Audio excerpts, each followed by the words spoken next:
All right, all right. We're gonna get the people up in here, man. What's going on this morning? What's happening?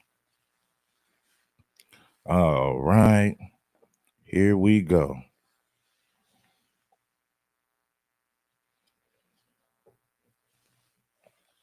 Yeah, man. Show that love. Tap on in. You did. All right. Uh-huh. Man, we had a dope show last night, man. But listen, man, we got a whole nother show this morning, man. It was lit last night, bro. It was live and lit. It was live and lit, man. We was up there. We did our thing last night, man. Yes, sir. Hey, man, I told y'all I'm gonna continue to bring you all this hot content, man. It's what I do, man, on a daily basis. You know what I mean? Like consistent with it, consistent.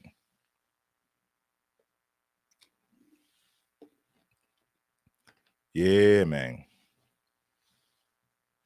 Tap in for the game. But we got a whole nother conversation this morning. Had to talk about the Mexican Southsiders last night. Had to do it. 100 Nike Boy Toes. Hey man, shout out to 100 Nike. No, Nike Day. 100. You got a long name, man. Some of y'all got a long name. Royalty, what's popping, family? Yeah, man, you got a long name up in there, man. We ain't even gonna get we ain't even gonna get into all of that, but I appreciate you for tapping in for sure. 100 like day toes. I get it. Tap on in, man. Make sure that you guys get the likes up, man. Right before we get into this show, man, we got a lot to talk. We got a lot of stuff to talk about this morning, man. Peace to everybody, man. Yeah, man. Peace to the FBAs. Peace to the Foundation of Black Americans. You know how we keep it 100. Now I told you, man. People be saying, "Hey, man, you need to talk about this. You need to talk about that." Listen, if anybody from the FBA community talks about the Mexicans and the racism that comes from that community, you know it's me. I've been doing it for a long time. You know what I mean? And I go into detail, man. See, a lot of these guys, let me say this. Let me say this. I got experience with Mexicans in the streets, and I've been in jail with them. I'm from Los Angeles, so I know what it is. I don't have to read no news clips, none of that. I got firsthand experience dealing with these people, so I know how they are. I know how they feel about us. So when you get this content from me, it's authentic because you're gonna say, well, "Yeah, dude, know what he's talking about." I can tell by the way he's breaking it down. He got a lot of experience dealing with these people. Yes, sir. Yes, I do. But anyway, man, we're talking about Myron Gaines today and how Myron Gaines been speaking on FBA culture. Another thing is this: you got black men still going on this platform, right? And that's the problem right there, man. You guys allow Myron to disrespect your people, your ancestors, and y'all sit in this dude's face and smile. So all you FBA brothers, man, that be on Myron's podcast, y'all gotta wake up, man. Y'all gotta wake up. You gotta have some integrity, homeboy. Please get some integrity, man, because but man, whatever you have in money, you lack in integrity. You might got a little bit of money, but you lack integrity, right? Let me say this to you, black man who goes on Myron podcast. If you was disrespecting Sudanese people every day, I don't think Myron would rock with you. I think he would keep his distance. Some of you guys are so desperate to be relevant that you tolerate the disrespect and you go to this dude's platform when he has nothing but disrespect. and disdain for foundational Black Americans. And it's crazy that you got Black men who still flock to his channel, Black people in general who still flock to his channel. That's crazy. He needs to speak about what's going. He needs to speak on what's going on in Sudan, but he's not going to do it because nobody cares about Sudan. Speaking about Sudan ain't gonna get you no views. It ain't gonna get you no clicks. Why? Because nobody cares. Right? Nobody cares about Sudan or what's going on over there, right? It ain't popping in Sudan. The reason why so many people talk about foundational Black Americans because we're popping. We're the hot topic. We're the topic of the conversation. We're the hot topic for the conversation. So everybody talks about FBA to get clicks, to get traction, because we are those people. You know, we are live. We are lit. Everybody knows we the SHIT. Everybody knows it. That's why they talk about us so much. And it ain't just tethers either. There's a lot of foundational Black American brothers who sit on this platform and laugh in his face. So there's a lot of FBA brothers that's way off code. And I already know what they're going to say. I don't care about no code, man. I'm just trying to get my money. Exactly. You sound just like a groupie. Exactly. You sound like a groupie. I don't care about no integrity, man. I'm just going to get my money. Yeah, okay. Okay. Person in the then we all make jokes. We all are racist to some degree. Now, how racist you are is a whole other situation, but everyone is racist. That's number one. Next thing I want to say, see, I think this Shiloh Hendricks. I agree with that part, what Myron said. You know, when he's saying, you know, everyone has a little bit of races in them, you know, stereotypes, you know, they have some biases and stuff like that. That part is true. But that's much different than how she's been explaining and expounding on her points during this interview. She pretty much confirmed that her racist is different than the type of racist that Myron is talking about. Her racist is, no, I am racist. I insult Black people. She never said nothing differently. I use the N-word. This is what I do. So I think that Myron, what he's saying is facts right here, but it's general facts. Let's continue on. And Metcalf situation is a microcosm of a much bigger problem. And that bigger problem is what I call systemic organized.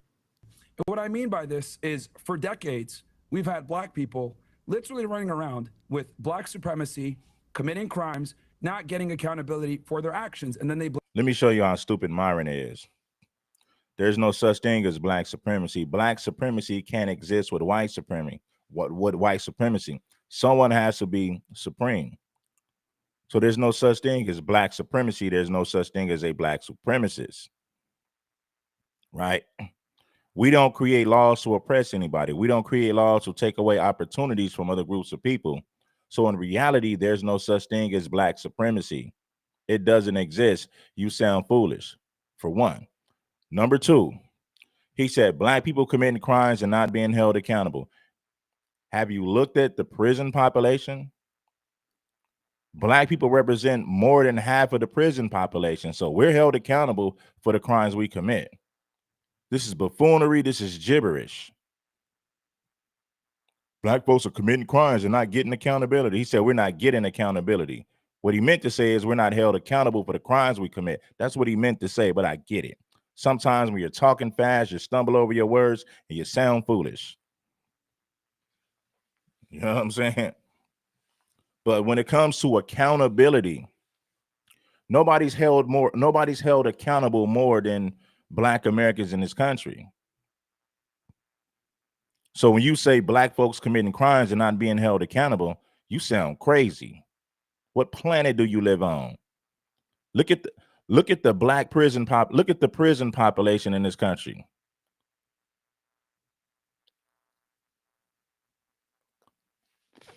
Blacks represent a large amount of the prison population in this country. Oh yeah, we're definitely held accountable.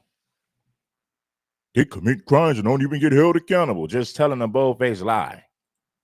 Metcalf situation is a microcosm of a much bigger problem. And that bigger problem is what I call systemic organized.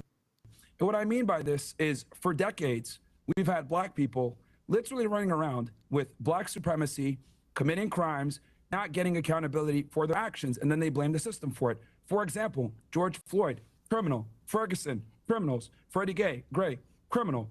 A lot of these people are criminals, and what ends up happening is they challenge the police officer, they get into a physical altercation, things go left, they die, something happens, use of force is utilized, and then they want to cry about the result. When in reality, it's not the police killing black people, it's black people killing black people. And if you want to talk about black on white violence, black people kill white people 2 times as much. And on top of that, most of the shootings in America, a lot of the times, are white people killing, white cops killing other unarmed white men. So this whole systemic racism or police brutality, or, oh, it's also messed up. Who believes that? Now, by numbers, the white population is a whole lot bigger than ours, right?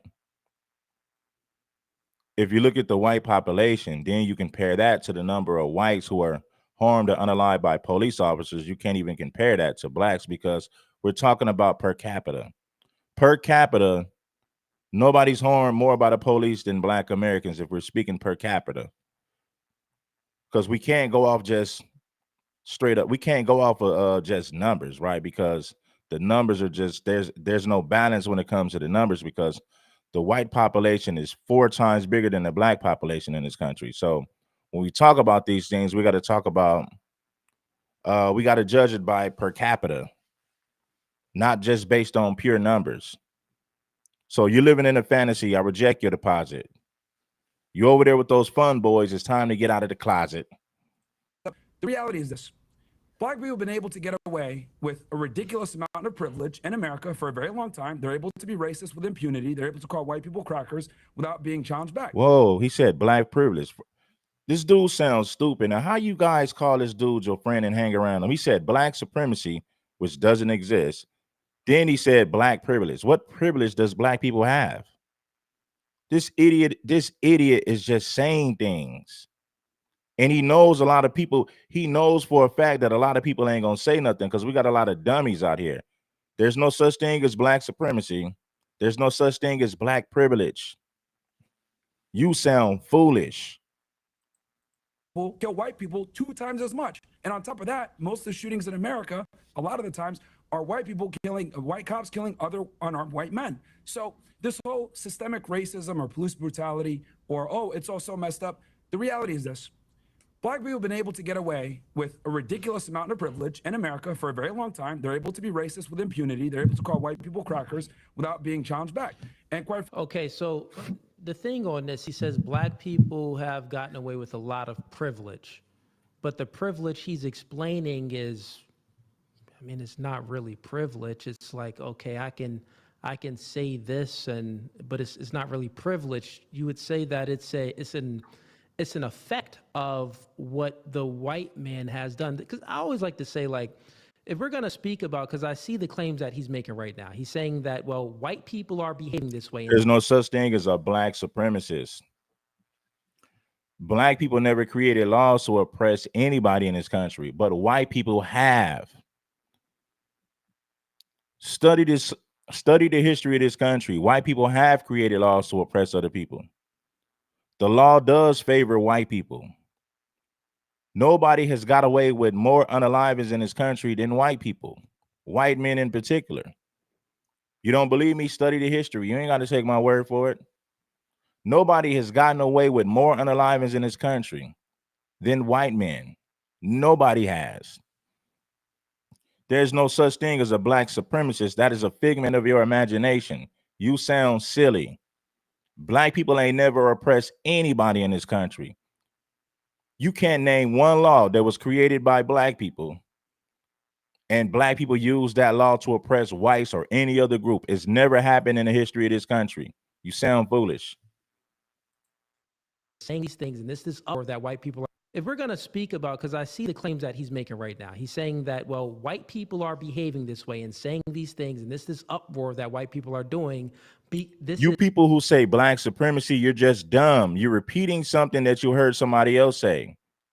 We don't create laws to oppress anybody. All we do as black folks is give our opinions, give our opinion on things, and then we give you the facts. We give you the stats, we give you the facts. That is about it. But there's no such thing as black supremacy in this country. It doesn't exist. Nobody has gotten away with more unaliveness in this country than white people, white men in particular. You don't believe me? Study the history, do some research, read a book.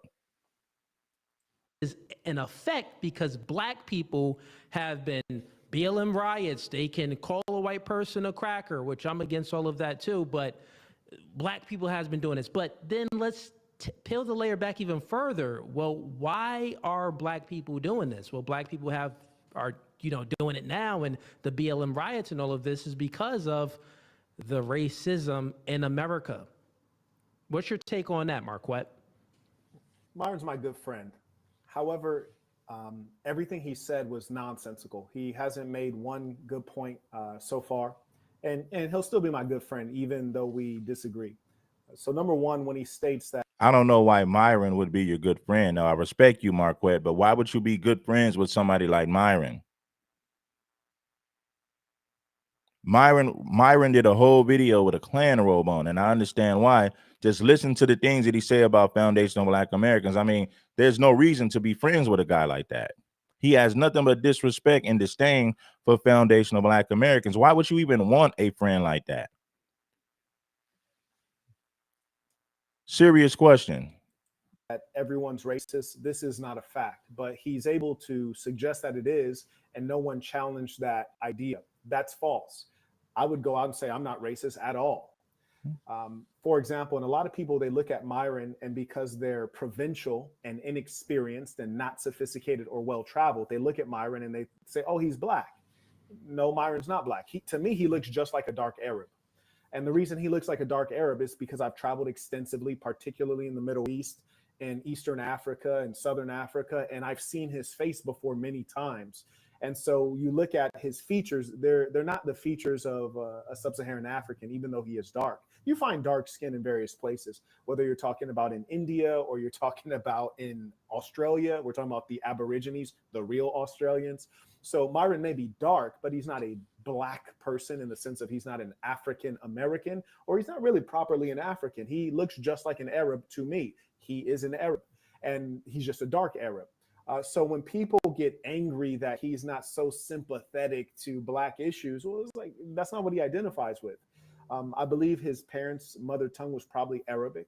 And in as much as that's the case, I get it. However, I would venture to say this, with all respect for my good friend, that he shouldn't even be a part of this conversation. Piers Morgan. With all respect to your good friend, he doesn't have respect for your culture. He doesn't have respect for your ancestors.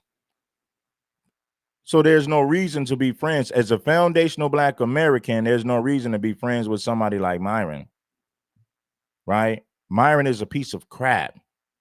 Every chance he gets, he disrespects foundational Black Americans. If you stand on business as a foundational Black American, there's no way you should be friends with somebody like Myron. That's all I'm saying. Instead of Myron talking about what's going on in Sudan, he talks about foundational Black Americans every chance he gets. He's very disrespectful when it comes to FBA. But I get it. I understand why he never talks about Sudanese people. Why? Because nobody cares about Sudanese people. Nobody cares about what's going on in Sudan. It's not popping over there. Nobody cares. It's dirty. I ain't even gonna get into that. I'm not gonna get into the disrespect. All I'm gonna say is this: he don't talk about Sudan or Sudanese people because nobody cares. Now, you speak about foundational Black Americans, everybody's listening, everybody's watching. We're the topic of the conversation. Shouldn't be in the conversation. He's not even an American. He's a goddamn Britisher, and he's therefore removed from this. Moderators, drop my Cash App in the chat. So if you want to support the show, $red1803, please drop the link in the chat. Let's get back to the content. Myron, he just got here yesterday, as did his parents. They're not a part of this conversation. The history of America and the racial that he shouldn't even be a part of this conversation. Piers Morgan shouldn't be in the conversation. He's not even an American. He's a goddamn Britisher, and he's therefore removed from this. Myron, he just got here yesterday, as did his parents. They're not a part of this conversation. The history of America and the racial politics, it's black and it's white. This is not to disrespect any other group. And if there wasn't two other groups that would be involved, it'd be the Native Americans, because they were here before all of us and largely got eradicated. They still exist in casinos and in reservations. Shout out to them. So they can be a part of the conversation. And then you'd have Latinos a part of the conversation. But frankly, American racial political history is black and white. There's not much in between. It was always a conversation between these two opposing groups, and they're not really opposing, except that the whites wanted to, oppose the blacks. And it's not every bit of the white structure. It was primarily the property class. And then the other ones just had racism, like petty racism. The property class, they owned black people in a literal sense. But I say all that to say, number one, Myron is irrelevant. He shouldn't be speaking on these issues. These are not his issues at all. Similarly, they're not Piers Morgan's issues, but specifically with regards to Myron's arguments, they're atrocious. Saying everyone is racist, this is not a fact. Saying most people are racist, that makes sense. And then thirdly, he basically conflates a lot of things. And as a result, you can't track the arguments because he's blurring together too many things. In fact, I'd encourage you to rewind back and we can take it sentence by sentence and deconstruct the arguments. Let's do it. Let's do it. Games, because you've been smirking and laughing. What's funny about any of this? Well, I mean, I find it interesting that I'll skip ahead this part. No. Let's leave it right there. Okay, let's go right there. I'm not wagging a finger at anybody. You I don't need to self-identified as a racist. but You said, "I Myron, am a with racist." respect, Myron, I don't need to wag a finger And Marquette, let me know when you want to stop it. Okay. when somebody says, "Yeah, I'm racist. I use the N-word against black people. I don't care." That's a racist. I'm not wagging any finger. I'm not accusing anybody. She is admitting it proudly. Even you can't defend that, surely. Everybody is racist to some degree. The reality is, Piers Morgan's argument. She said the N-word with the hard R, which was clearly a hateful thing. She was saying it to be malicious against the Black American. That is hate. Then Myron basically engages in a subtle red herring, very slick. He says, everyone is racist, which what he's talking about is a mitigating idea, which suggests that, well, all of us have our own biases, yes, but that's a lot different than me going around calling people wet, B-A-C-K-S, or calling people ching chong, and using all these malicious, hateful terms. If I, for example, have some inherent bias or some instinct to discriminate merely because people are unfamiliar or different, or I'm ignorant of them, or maybe I've seen a lot of stereotypes, that's a lot different than being willfully malicious. So Piers is talking about racism that is willfully malicious, whereas Myron tries to change the topic to racism that is kind of inherent and thoughtless. So, and I can obliterate these one by one. Carrying on. it depends on, a lot of people want to be politically correct. A lot of people want to sit there and say, I'm not racist at all. We all have biases. We all have stereotypes. We all make jokes. We all are racist to some degree. Now, how racist you are is a whole other situation, but everyone is racist. That's number one. Next thing I want to say, see, I think the Shiloh, Hendricks, and Metcalf situation is a microcosm of a much bigger problem. And that this is another thing that clearly shows that we're dealing with racism, because these two situations are very unrelated, very unrelated. Shiloh is a white woman who's in a situation that is clearly racial because she's screaming the N-word at a child, no less, a child with special needs. It's clearly a racial situation. The Austin Metcalf situation could be a racialized situation by the onlookers, because truth be told, that could have easily been a situation where Carmelo Anthony was sitting under someone's track tent. A black kid could have walked up to him like, hey, bro, you ain't even a part of this school. You're not supposed to be under this umbrella, bro. Go over there. And then Carmelo Anthony could have hunkered down and said, no, make me. And then the dude put his hands on him. Black guy put his hands on Carmelo. Carmelo pulled out that thing, hawked him. Now he's dead. There was no overt racial reality to that. It was made racial by the onlookers. So these two phenomena are not even congruous. The only reason that whites bring that up is as an excuse, is a rallying cry to circle around this white kid who is a victim and thereby aggress toward blacks. That's all that was. Right, that's all it was. They painted Austin Metcalf as a victim instead of him being the aggressor. But that is what white people do. right? There's no such thing as black supremacy. There's no such thing as black privilege. White people, listen, it's never been illegal for white people to read in this country. White people were never oppressed in this country. White people never had to operate under Jim Crow laws. Name a struggle that the white man has went through in this country. I'll wait. So when you say black privilege, there's no such thing as black privilege. There's no such thing as black privilege. There's no such thing as a black supremacist. We don't create laws to oppress people. We never oppressed any group of people in this country. Not men, not women, not, you can't name one race that we've oppressed in this country. The white man has, excuse me, the white man has used laws to oppress everybody in this country. That is a known fact. That's a historical fact. Study the history of this country. You can't name one struggle that the white man has went through in this country. I'm not talking about Europe. I'm not talking about Africa. I'm talking about the United States of America. The white man has never been oppressed. If anybody's privileged in this country, it is white people. And no, The bigger problem is every one systemic of these organized. I just want for those who are watching, each one of these arguments are being obliterated and it's effortless. I don't even have to think, to be honest with you. I could play piano right now while saying this. It's that easy. Go ahead. Hey, man, you spitting. And what I mean by this is for decades, we've had black people literally running around with black supremacy. He said for decades, we've had black people running around with black supremacy. Fascinating. I'd go ahead and say, if I was Piers Morgan, which I'm not, because I'm not gonna get into it. But if I was Piers Morgan, I would say for decades, well, Myron, how many decades have we had black people running around with black supremacy? How many decades is that, Myron? Was it in the 1800s? Was it during enslavement? No. Okay. Was it during Reconstruction? Was it right after the Civil War? No. Was it during Jim Crow when they were not getting their enfranchisement? No. Okay. Was it when the 1950s and 1960s when they were marching and trying to get the right to vote? No. Okay. Was it the 1970s when they still weren't getting their due? Was it the 1980s when they had to radicalize? The Cash App is on the screen. So if you want the Cash App, it's on the screen.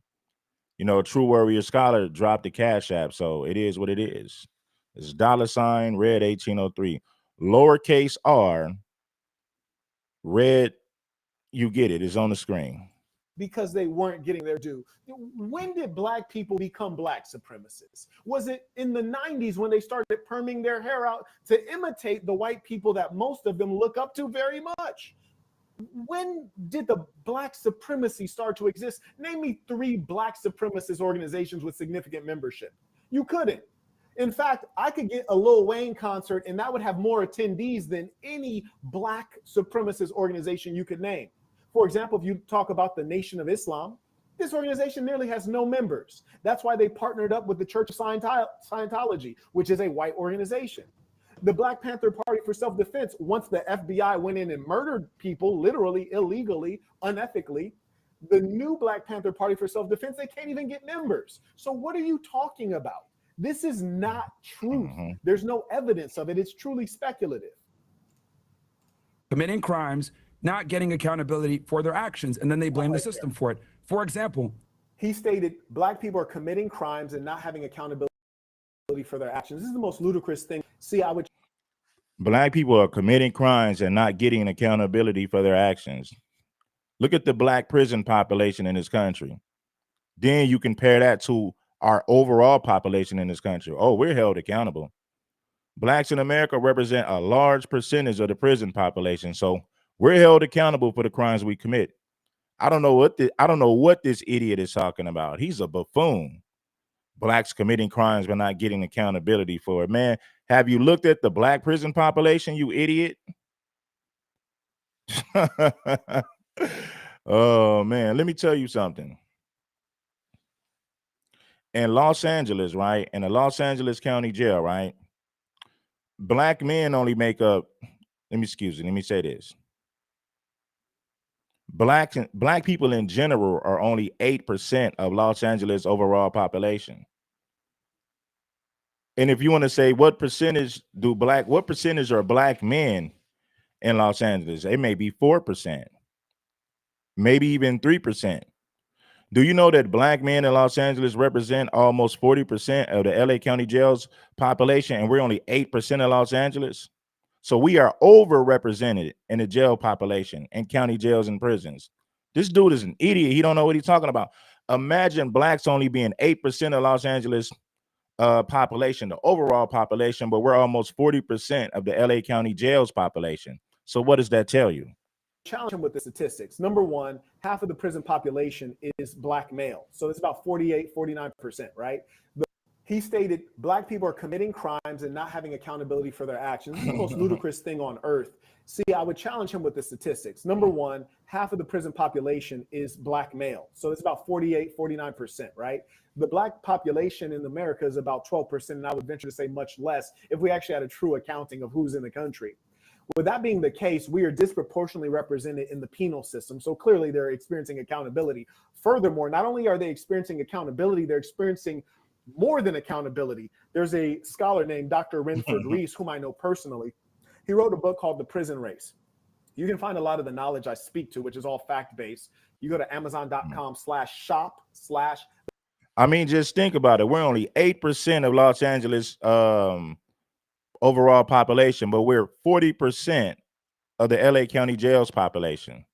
But according to Myron, we're committing crimes and not being held accountable for it. Just an idiot. The saint and the sinner spelled out. It's a lot of literature there. But anyways, Dr. Renford Reese wrote a book called Prison Race. When you hold consistent prior crime, current crime, and then you look at jail time, you find that blacks are getting more jail time than whites on average. It's very clear. It's very much so statistically significant. So they are being held accountable. In fact, they're being abused in the criminal injustice system of the United Snakes of America. And I say this as a patriot, but to be a patriot means that I identify with the people of America, who are the greatest people on the planet Earth, including with our significant racist population. But our government is filthy. And what he's speaking of right now is completely devoid of facts. George Floyd, criminal. Ferguson, criminals. Freddie Gray, criminal. Pause. A lot of these people are criminals. This is the first time he said something meaningful in this conversation. Yes, it's Mike Mackin, $red 1803. So when you see Mike Mackin, $red 1803, that's King Supreme's Cash App. Go ahead and bless the Cash App. We need some people to bless the Cash App. We got 400 plus people watching. Out of 400 something people watching, let's get us 10. Let's get at least 10 contributors on that Cash App this morning, at least. Anyway, let's get back into the show. And it's meaningful because Black people do circle around the wrong person. We support the degenerate in our community. We support the, as he said, I don't even know these people's name because I don't even care who they are, but Freddie Gray, I remember because I used to teach in Baltimore, Maryland. And unlike the multitude on the internet who talk about Black issues, I actually was a teacher teaching Black kids in some of the worst, most dangerous schools in America. I've actually put in the work. And then if you want to talk about the United States of America, Blacks are only 13 to 14% of the overall population in this country, but we represent almost 50% of the prison population. And I'm talking about all 50 states. We're only, let this marinate on your mind. We're only 13 to 14% of the overall population in this country, but we're close to 50% of the overall prison population. So when you say Blacks are not being held accountable, that is a bold-faced lie. Myron is an idiot. He's just running his mouth, just saying things because he knows a lot of people are just dumb and they're going to run with it without doing any research. He knows that. That's why he doesn't have a problem saying outlandish things about Blacks, because a lot of people don't care to do the research. Because I care beyond just babbling my fucking gums. Damn, I didn't mean to curse. Excuse me. I got to be like Cooley. But you heard me. But you know, the Freddie Gray, the Mike whoever, and the other guy who was, I forget or George Floyd. Yeah, we circle around the wrong persons, but it goes beyond that. Charleston White, who told you guys that he was a person to listen to? He's a rat and a snitch and a criminal. You circle around the Sexy Reds and all of these characters. Black people need to circle around the best of us, the best among us, not the degenerates. So this I agree on, even though he didn't explicitly state that. So my good friend Myron, I think, has a meaningful point here. Let's continue on. And what ends up happening is they challenge the police officer, they get into a physical altercation, things go left, they die, something happens, use of force is utilized, and then they want to cry about the result. When in reality, it's not the police killing black people, it's black people killing black people. And if you want to talk about black on white violence, black people kill white. So this is another dichotomy. It's a false dichotomy. And again, I can destroy these people's arguments for years on end. I could talk infinitely. Just it's ridiculous. He says, you black people being killed by the police. No, it's black people being killed by black people. This is a false dichotomy. The reason that the population is more angered by the police killing black people is because, unlike your peers, other civilians, be them black or white, we don't expect other civilians to be those who are providing our safety, providing for protection of property, those who we have made public servants and funded through our tax dollar, not only today, but over generations. So if another black person commits a violent crime against you, it is a terrible thing, and we should look into that. I agree. However, you cannot compare this to the police committing what are essentially crimes against black people when they're violent toward blacks or they murder blacks, because those are the people that we're paying our tax dollar to. Those are the people whose actual job it is to protect and serve, not to be aggressive, violent, and dominate. And I will also further say that it's become so despicable in this police state that the police they're pretty. No, Saint is FBA. He's a foundational black American. He's no tether. Saint in the center is not a tether. He's not a tether. He's FBA. Now, I don't agree with him being friends with somebody like Myron, but being friends with Myron doesn't make him a tether. You could say he's off code for being friends with Myron. Much grimy to everybody. They're grimy to other police officers that they might encounter off duty. They're grimy to white folks. It's really despicable because the government has gotten too big and they've lost their original charge, which they were charged with serving the taxpayer. People 2 times as much. And on top of that, most of the shootings in America, a lot of the times, are white people killing, white cops killing other unarmed white men. So this whole systemic racism or police brutality or, oh, it's all so messed up. The reality is this. Black people have been able to get away with a ridiculous amount of privilege in America for a very long time. They're able to be racist with impunity. They're able to call white people crackers. So when he says they're able to get away with a lot of privilege, I'll say, what do you mean by privilege? Are you talking about the fact that 49% of the prison population is black? Is that the privilege you're talking about? Are you talking about the fact that blacks have the lowest levels of educational attainment? Is that what you're speaking of? What are you talking about? So if we want to categorize it racially, if we looked at it racially in terms of DEI or even affirmative action, we see that the white female is the beneficiary. White.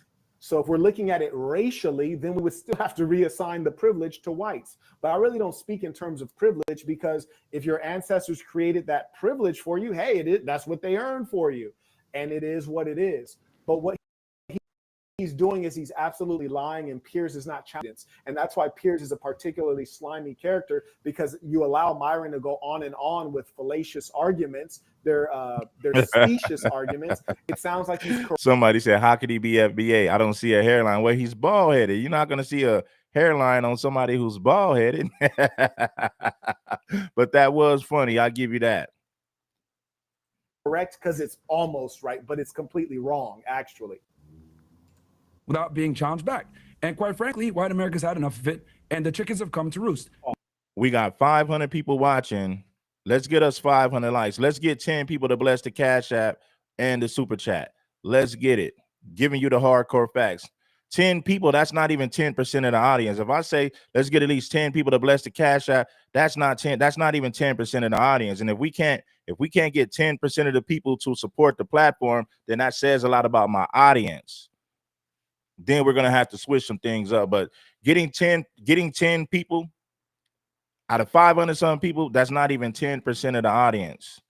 So let's get some love and support for the content, for this beautiful work that we do over here on a daily basis. I appreciate you all. I really do. Now, look, am I saying? Now, how crazy it is he says white America has had enough of it. You're an Arab. You're an Arab. Well, what do you mean? Are you white? Like, why do you care? And that's what I would have asked as Piers. I said, hey, Myron, I just can't help but notice everyone on the panel is either black or white. So we're kind of directly in this thing. Why do you? He said, I need receipts to prove he's FBA. Nah, he's from LA like me. Marquette is from LA like me. He's FBA. Now, I don't agree with him being friends with Myron, but then again, he's a grown man. He could be friends with whoever he wants to be friends with. We can say that's off code being cool with somebody, Myron, especially as a foundational Black American. I get it 100%. You care? Like your parents, their mother tongue was Arabic, not Swahili. Why do you care? Like what dog do you have in the race? You know, a lot of, why do you care? He says white America has had enough of it. You're an Arab. Now he's telling us what white people are sick of. Imagine an Arab telling us what white people are sick of. Myron is an anchor baby. And he got the nerve to tell foundational Black Americans that white folks are sick of us. This dude is an Arab. This dude is from Sudan. I don't care that he was born in this country. He's the child of immigrants. Myron is an anchor baby. You're an Arab. Well, what do you mean? Are you white? Like why do you care? And that's what I would have asked his peers. I said, hey, you know, Myron, I just can't help but notice everyone on the panel is either black or white. So we're kind of directly in this thing. Why do you care? Like your parents, their mother tongue was Arabic, not Swahili. Why do you care? Like what dog do you have in the race? You know, a lot of these black folks, their family's been here for 400 years. Why do you care so much? And, you know, in answering that question, honestly, it just removes him from the conversation because he doesn't need to care. He's just a commentator, just like a Ben Shapiro or anybody else. They're just commentators. And when Ben Shapiro is speaking about things that don't involve Zionism, then really he's getting outside of his he's just making content. And frankly, this has nothing to do with Myron, and certainly he shouldn't be speaking on behalf of white people, talking about they're fed up. Because truth be told, I don't think that's the case. I, as Myron does, I'm sure, have a ton of white friends. I almost never hear them say, you know, I'm fed up with the way black people are acting. No, it's that he's around folks that are radicals and racists, and they have a lot to say. And everyone in the chat right now, I see you guys, a few of you, I'm reading the regular chat. You're like, yo, just let the video play. We already let this portion of the video play. Myron went ahead and spoke, but Marquette is doing a systematic breakdown of each point that is said. So that's what we're doing right now. It's called an internal critique. But okay, let's continue on. That's awesome. Am I saying that's great? No, but for literally the better part of almost 2 decades since the Obama era, we've had to have BLM and liberalism shoved down our throats, and quite frankly, we're all tired of it. Pause. Right, but just to be... So when he speaks of BLM... And the Nazis were just marching in Little Rock, Arkansas. We're tired of that. We're tired of white nationalist groups. We're sick of white supremacists. We're fed up with it, Myron. Then he's talking about Black Lives Matter. Myron, you ain't got a dog in the fight. You're not white. You're not black. You're an Arab. You're an anchor baby who happens to be an Arab. Stay out of our business. He wants to tell us what white folks are fed up with as an Arab, as an anchor baby. Liberalism. Liberalism is not something that was created by blacks. In fact, one of my major criticisms of black people in America. And imagine an anchor baby from Sudan telling us what white people are fed up with. A white dude called up the Myron podcast and told Myron, I'll knock you out on camera. That white dude said, I'll come to Miami and knock you out on camera. That's what he said to Myron. Huh? Then the white dude went on to say, Myron, we don't want you in our country either. Once we get rid of everybody else, we're going to get rid of you. You're not wanted here, Myron. That's what his good old white friend said to him. In fact, around the world is that they don't seem to be as thinkers. They've not created any ideology or systems of thought. So liberalism is something that comes from whites, and as it's practiced today and spread throughout the earth, it is something that comes from whites. And where do whites? I appreciate you, Tammy Jackson, and I hope that you have a speedy recovery. Blessings to you and your family. Shout out to Tammy Jackson. For some reason, Tammy Jackson is the only person that hit the Cash App, and she's a woman. She's a woman, but then again, you got a lot of women who rock with the content. But so far, Tammy is the only one who blessed that Cash App. Let's get back to the content, though. We ain't tripping. Observable reality. Is that they don't seem to be the biggest thinkers. They've not created any ideology or systems of thought. So liberalism is something that comes from whites, and as it's practiced today and spread throughout the earth, it is something that comes from whites. And where do whites program black people with this idea? They do it in public schools. Teach for America is one major organization that has infiltrated public schools, and they teach this stuff to blacks and Latinos in poverty. And they also reprogram you at the university level, and of course in between. And then Netflix and other instruments they have. So when he's talking about liberalism, again, he's stepping away from blacks, and he's actually talking about what whites are doing. And the truth is, when you're in a majority white system, political system, which is a majority rules system, a democracy, and in this case it's more rightly described as a republic, then anything that happens can only happen with the consent of white people. So when he's making a suggestion that blacks are some organized villainous group that's highly effective and methodical, this is utterly ludicrous. Black people can scarcely figure out how to keep their families together. They're not creating any mastermind plots to marginalize the whites. That's a different group of people that are going to remain unnamed. Now, and my argument to respond to that is this: political correctness, liberalism, and making sure that we are politically correct and don't use certain words that offend people is precisely why we're in the situation that we're in. For decades, we've had to literally tiptoe around saying certain things around certain people, while the other group of people has been able to have impunity and be able to be as racist as they want to be, as violent as they want to be, without any type of consequence. And if you call it out, you're labeled a racist. The reality is, this is just garbage, man. Why would you want to be friends with somebody that's stupid and ignorant? Not only is he stupid, he's ignorant. Nobody has gotten away with unaliving people like white people, white men in particular. You know, white folks used to unalive us in the early 1900s, and it was rare that they were ever held accountable for it. You know, the whites who bombed Tulsa, Oklahoma were never held accountable, were never brought to justice. Do you know the people who unalived Emmett Till were never held accountable, were never brought to justice? The Ocoee, Florida massacre, July Perry. Ocoee, Florida is right outside of Orlando, Florida. In 1920, I believe, there was a big massacre.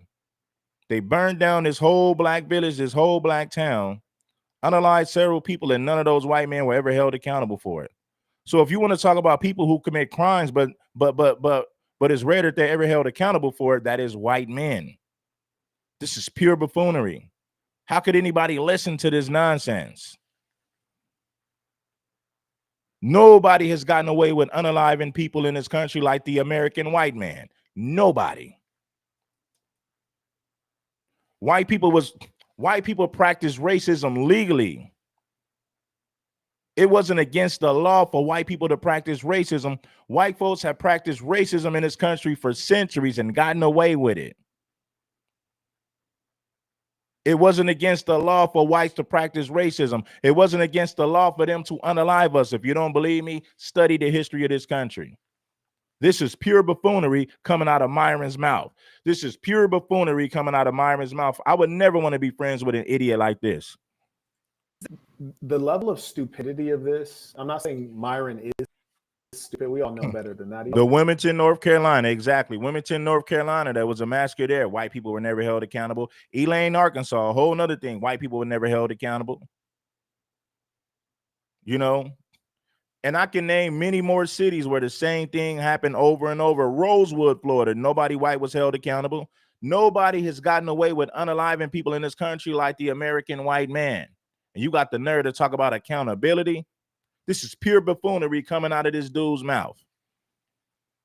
Intelligent guy, but he clearly has some emotional and psychological things that put him, that make him argue for a certain position, and maybe even financial reasons too. And I say that, with full love and respect for him as an individual. But what he said was just so ludicrous. It was patently ludicrous in as much as he said, certain groups have been able to complain and then act out racism and then get privileges. I'm like, yeah, that would be white people. like that. And not even all white people. That's just like the empowered class of white people. There's some white. If you go to Georgia right now, Lake Lanier was once called Oscarville. White people turned that whole community into a lake. Why? Because Oscarville was a thriving black community with black businesses. Black schools, black everything. These were working class black people that existed in Oscarville. White people flooded that whole town and turned it into a lake. And that's not the only community. That's not the only black community. That's not the only thriving black community that white folks turned into a lake.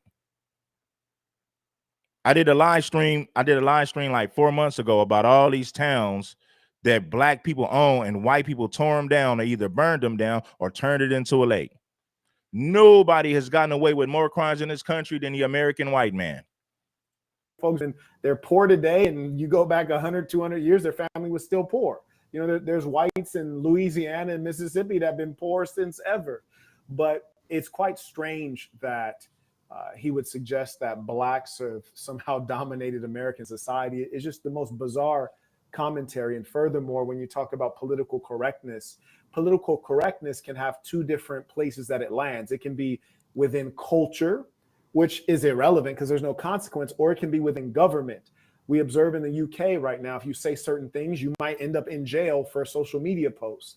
That is a problem when it's within government. And those things are not the creation of blacks because blacks don't have any power. Those are the creation of whites. And so, again, we're allowing him to skip by on these extremely flimsy arguments. And it's just so disappointing because you don't have any true intellectuals on this panel. Like, no one is picking these things up. I think Lamont has done a decent job at presenting himself. Mostly, I'm not very impressed with him, but I think he's done a good job here. And in terms of the four people on the panel, I think he's represented best. Is this. Black people don't want to live around black people. I don't want to live around a bunch of black people. I move to neighborhoods where it's majority white because I know I'm safe. Now, this is uncomfortable reality that no one wants to say, so I'll say it for them. I would have paused them right Black there people- if I was Piers. I would have said, you're Sudanese. Are there any Sudanese neighborhoods? Like, why wouldn't you move into a majority Sudanese neighborhood? Like, that's a conversation we should be having, right? Because you're Sudanese. You know, you said blacks are bad. Fair enough. Like, me personally, I haven't lived in a black neighborhood since I moved out the ghetto. I ain't gonna lie to you. Yeah, same here. You heard me?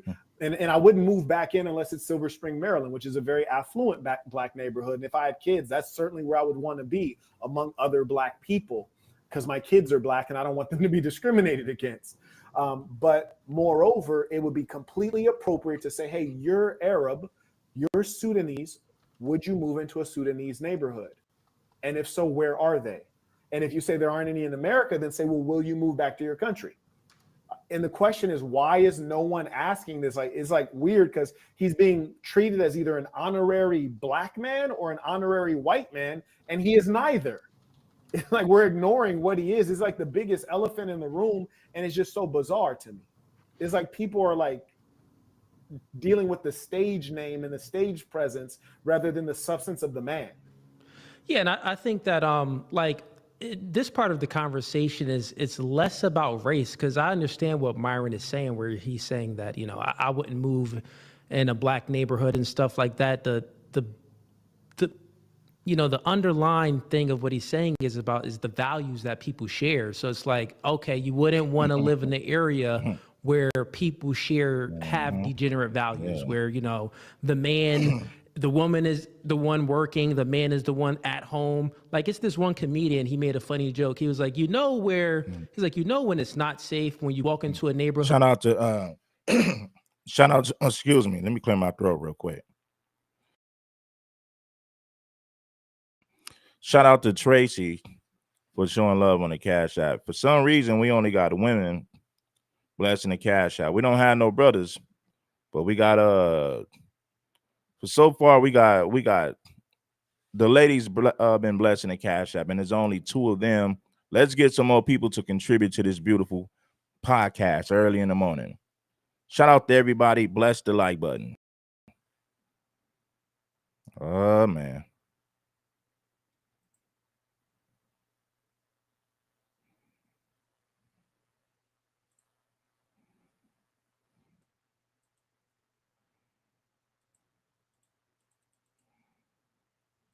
Hold on one second. Where you guys at?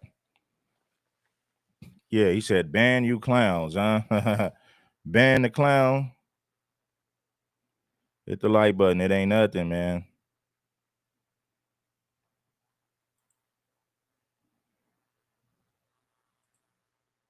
And you see no women, and you see men that's like, hanging out on a porch and stuff, and you see men that's, riding their bike around during the daytime, that's probably not a safe area. But if you go to an area and there's women riding their bikes, taking the kids for a walk in a stroller and, kind of hanging out on a porch, getting some sun, well, then that's a good neighborhood, because the men are somewhere working and the women are at home taking care of the children.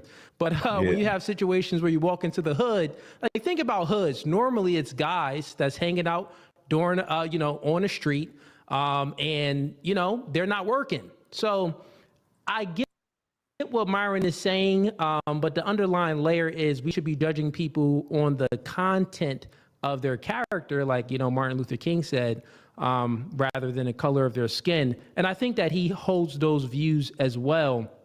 But let's continue on. But before I do, Marquette, you got anything on that? No, I agree with you. I think that was Okay. a very good explanation. Down of each point that is said. So that's what we're doing right now. It's called an internal critique. But okay.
In the chat right now, I see you guys, a few of you, I'm reading the regular chat. You're like, yo, just let the video play. We already let this portion of the video play. Myron went ahead and spoke, but Marquette is doing a systematic breakdown of each point that is said. So that's what we're doing right now. It's called an internal critique. But okay, let's continue on. That's awesome. Am I saying that's great? No, but for literally the better part of almost 2 decades since the Obama era, we've had to have BLM and liberalism shoved down our throats, and quite frankly, we're all tired of it. Pause. Right, but just to be So when he speaks of BLM and liberalism, liberalism is not something that was created by blacks. In fact, one of my major criticisms of black people in America, and in fact around the world, is that they don't seem to be the biggest thinkers. They've not created any idea.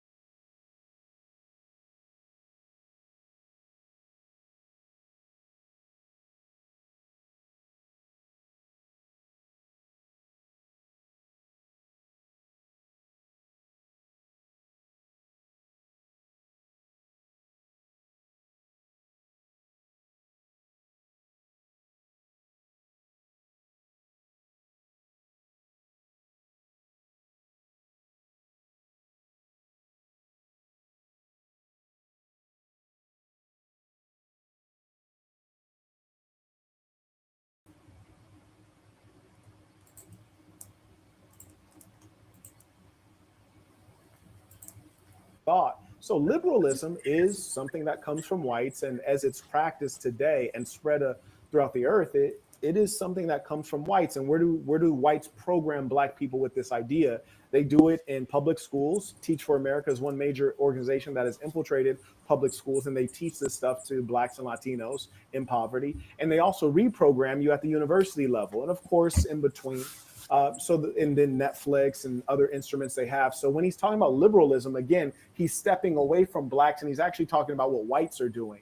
And the truth is, when you're in a majority white system, political system, which is a majority rules system, a democracy, and in this case it's more rightly described as a republic, then anything that happens can only happen with the consent of white people. So when he's making a suggestion that blacks are some organized villainous group that's highly effective and methodical, this is utterly ludicrous. Black people can scarcely figure out how to, keep their families together. They're not creating any mastermind plots to marginalize the whites. That's a different group of people that are going to remain unnamed.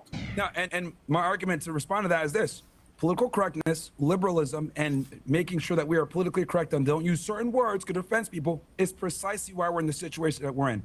For decades, we've had to literally tiptoe around saying certain things around certain people, while the other group of people has been able to have impunity and be able to be as racist as they want to be, as violent as they want to be, without any type of consequence. And if you call it out, you're labeled a racist. The reality is that the level of stupidity of this, I'm not saying Myron is stupid. We all know better than that. He's an intelligent guy, but he's saying stupid things. You can't say stupid things and not be labeled as a stupid person, because if you're saying stupid things, and then yes, you are stupid, right? If you're intelligent, then you should speak that way. Why say stupid things if you claim to be an intelligent person? It doesn't make any sense. He clearly has some emotional and psychological things that put him, that make him argue for a certain position, and maybe even financial reasons too. And I say that, with full love and respect for him as an individual. But what he said was just so ludicrous. It was patently ludicrous, in as much as he said, certain groups have been able to complain and then act out racism and then get privileges. I'm like, yeah, that will be white people, like that. And not even all white people. That's just like the empowered class of white people. There's some white folks they're poor today, and you go back 100, 200 years, their family was still poor. There's whites in Louisiana and Mississippi that have been poor since ever. But it's quite strange. If you're white and poor, then you failed. If you're white and poor, you have failed. You have done something wrong. It's hard to feel sorry for poor white people because the system works in their favor. So if you're poor and white, then yes, there's something wrong with you. You have psychological issues. Seriously. If black people found a way to get rich or successful in this country, why is it so hard for a white person to get rich in this country when we all know the system has favored whites in this country for centuries? So I have no sympathy for a poor white person. No excuses.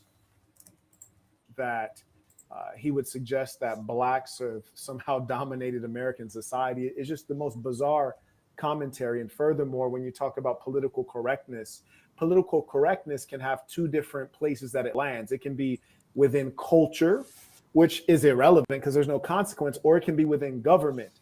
We observe in the UK right now, if you say certain things, you might end up in jail for a social media post. That is a problem when it's within government. And those things are not the creation of blacks, because blacks don't have any power.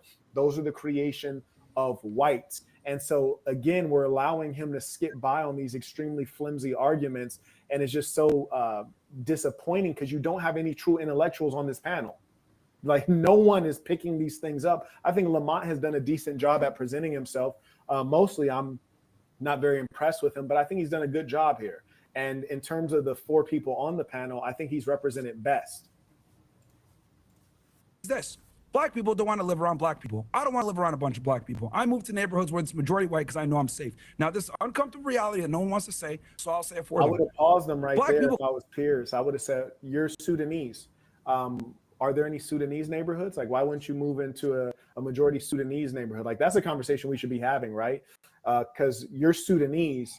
You said black. How about now, man? Does the microphone sound better? I had to switch it because we had a little glitch. So we're going to see how this sounds. Let me know how the microphone sounds now, man. Does it sound better? Are there any Sudanese neighborhoods? Like, why wouldn't you move into a majority Sudanese? Let me know if that's better. We should be having, right? Because you're Sudanese. You said black. sound better? I had to switch it because we had a little glitch, so we're gonna see how. So hopefully the microphone sounds better. We had a glitch. I had to reboot the system. We had 500 some people watching. Now we're back to 393. Get the like, so let's get back up to 500 plus people. I had to switch up the microphone. Hopefully the microphone sounds better now. Let's get it. Fair enough. Like me personally, I haven't lived in a black neighborhood since I moved out the ghetto. I ain't gonna lie to you. Yeah, same here. You heard me? And I wouldn't move back in unless it's Silver Spring, Maryland, which is a very affluent black neighborhood. And if I had kids, that's certainly where I would want to be among other black people, because my kids are black and I don't want them to be discriminated against. But moreover, it would be completely appropriate to say, hey, you're Arab, you're Sudanese. Would you move into a Sudanese neighborhood? And if so, where are they? And if you say there aren't any in America, then say, well, will you move back to your country? And the question is, why is no one asking this? Like, it's like weird because he's being treated as either an honorary black man or an honorary white man, and he is neither. It's like we're ignoring what he is. It's like the biggest elephant in the room, and it's just so bizarre to me. It's like people are like dealing with the stage name. Yeah, I mean, we can't say like, if you're saying stupid things, then we got to call a spade a spade. If you claim to be intelligent, then you shouldn't say things that are stupid. Black supremacy. There's no such thing as black supremacy. Then he said blacks are committing crimes but are not being held accountable. When we know that blacks are 13% of the overall country's population, but we represent almost 50% of the prison population. So you can't say that we're not being held accountable. You sound dumb at that point. He's just talking just to be talking. The facts are not on your side, Myron. If 13% of the country represents 50, if 13% of the country represent if we're close to 50% of the overall prison population, that means that we're being held accountable. You know, maybe let's continue. The stage presence rather than the substance of the man. Yeah, and I think that this part of the conversation it's less about race, because I understand what Myron is saying, where he's saying that, you know, I wouldn't move in a black neighborhood and stuff like that. The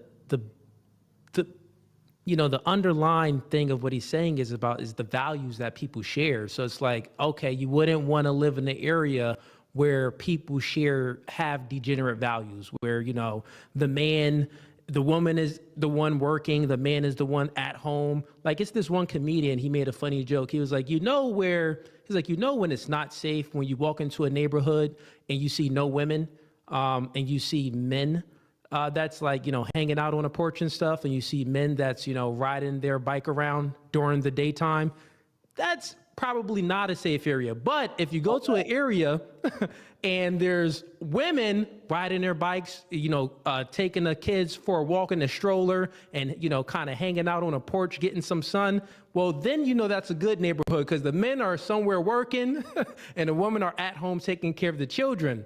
But when you have situations where you walk into the hood, like, think about hoods. Normally it's guys that's hanging out during, you know, on the street, and, you know, they're not working. So I get what Myron is saying, but the underlying layer is we should be judging people on the content of their character, like, you know, Martin Luther King said, rather than the color of their skin. And I think that he holds those views as well. But let's continue on. But before I do, Marquette, you got anything on that? No, I agree with you. I think that was a very good explanation. Hit the like button. Let's go to the next clip. Let's get into the next clip. I appreciate you. I definitely appreciate you, man. Hold on, man.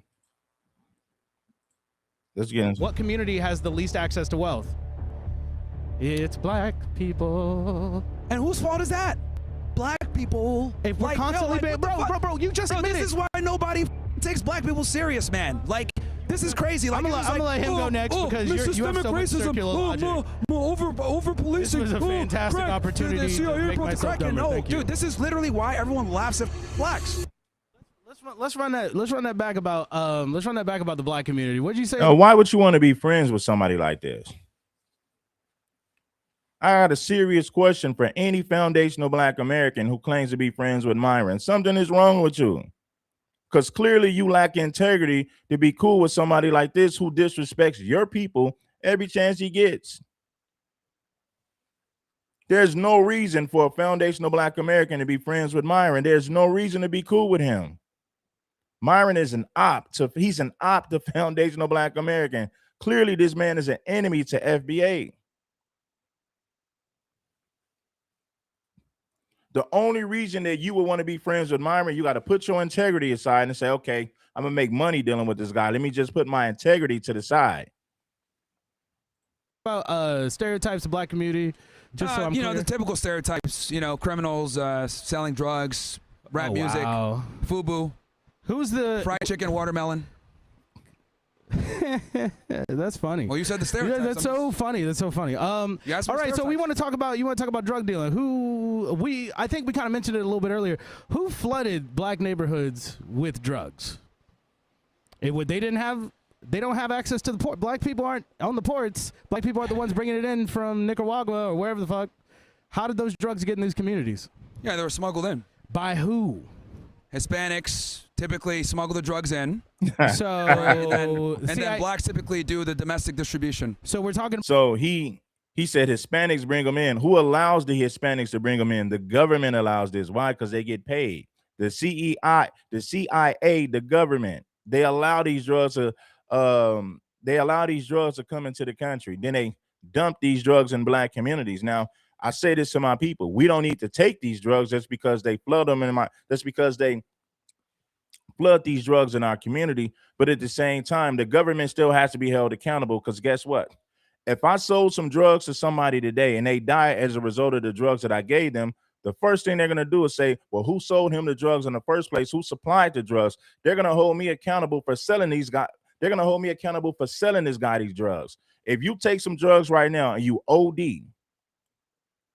you have an overdose based on these drugs, they're going to say, who gave him these drugs? Where did he get it from? And when they find out that I supplied it, I'm going to prison.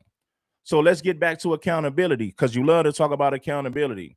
The government was never held accountable for allowing these drugs to get into the Black community.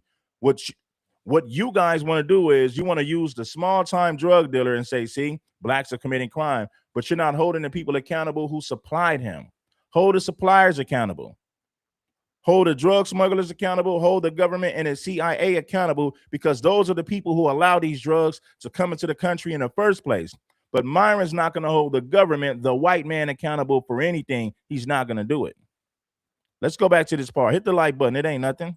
These communities. Yeah, they were smuggled in. By who? Hispanics typically smuggle the drugs in. Or smuggled in. By who? Bringing it in from Nicaragua or wherever the fuck. How did those drugs get in these communities? Yeah, they were smuggled in. By who? Hispanics typically smuggle the drugs in.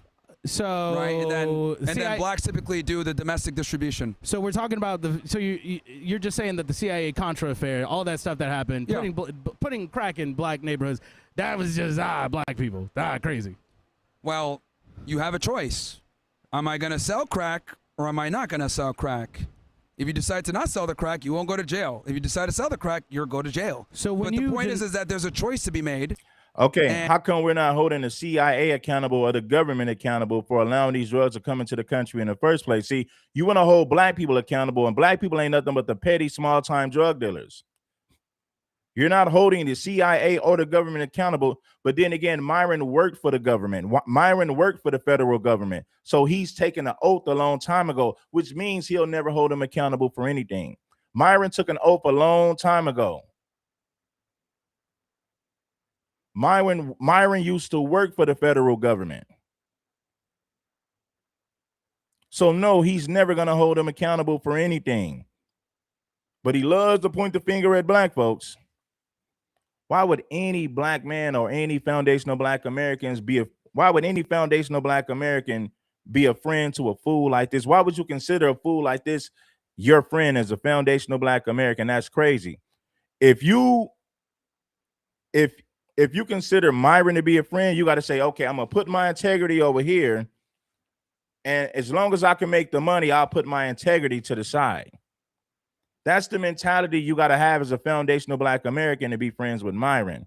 And that ain't me throwing no shot at nobody. That's just observable reality. You got to put your integrity aside. You got to put your integrity. You got to literally throw your integrity away to be cool with an idiot like this. He has nothing but disdain and disrespect for foundational Black Americans. So if you choose to be friends with him as an FBA, clearly you put your integrity to the side because money is more important. That is obvious at this point. There's no other reason to be cool with this dude. You're going to put your integrity to the side and say, okay, I'm going to just get the money. I'm going to get a lot of business connections being cool with Myron. So yeah, let me throw my integrity to the side and make money my top priority. Integrity, nah, I don't care about that.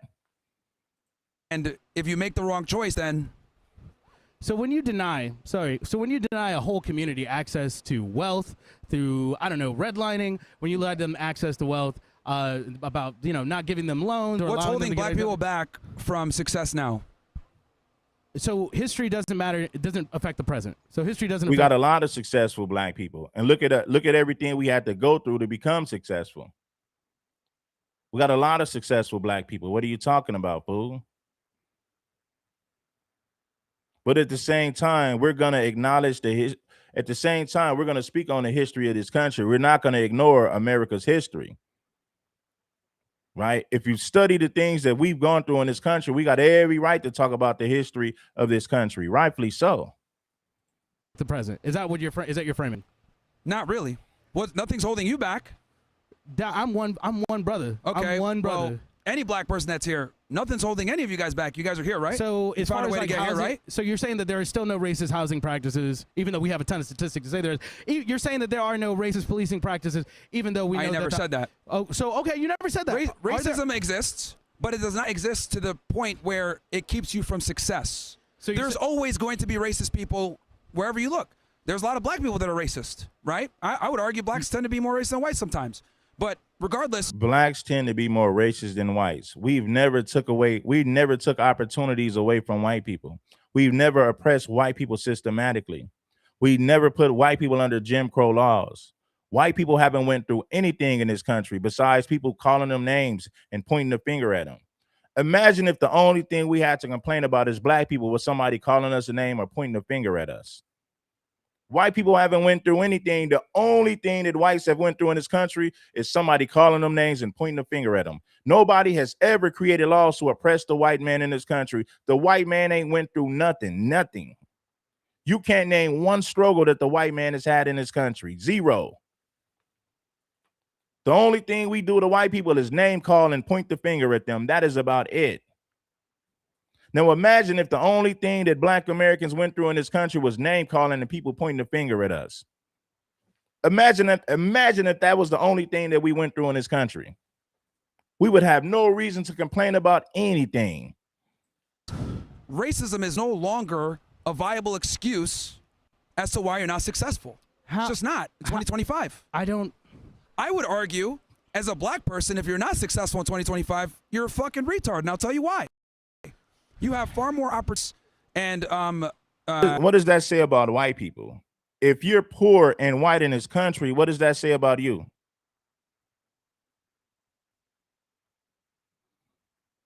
If you're poor and white in this country, what does that say about you? White people have no excuse to be poor in this country. They have no excuse to be poor in this country. White people have zero excuses. Why? Because they haven't been through anything in this country besides somebody pointing the finger and name calling them. Outside of that, come on, man, what have they went through? Finger pointing and name calling? That's not even a struggle. You can't even call that a struggle.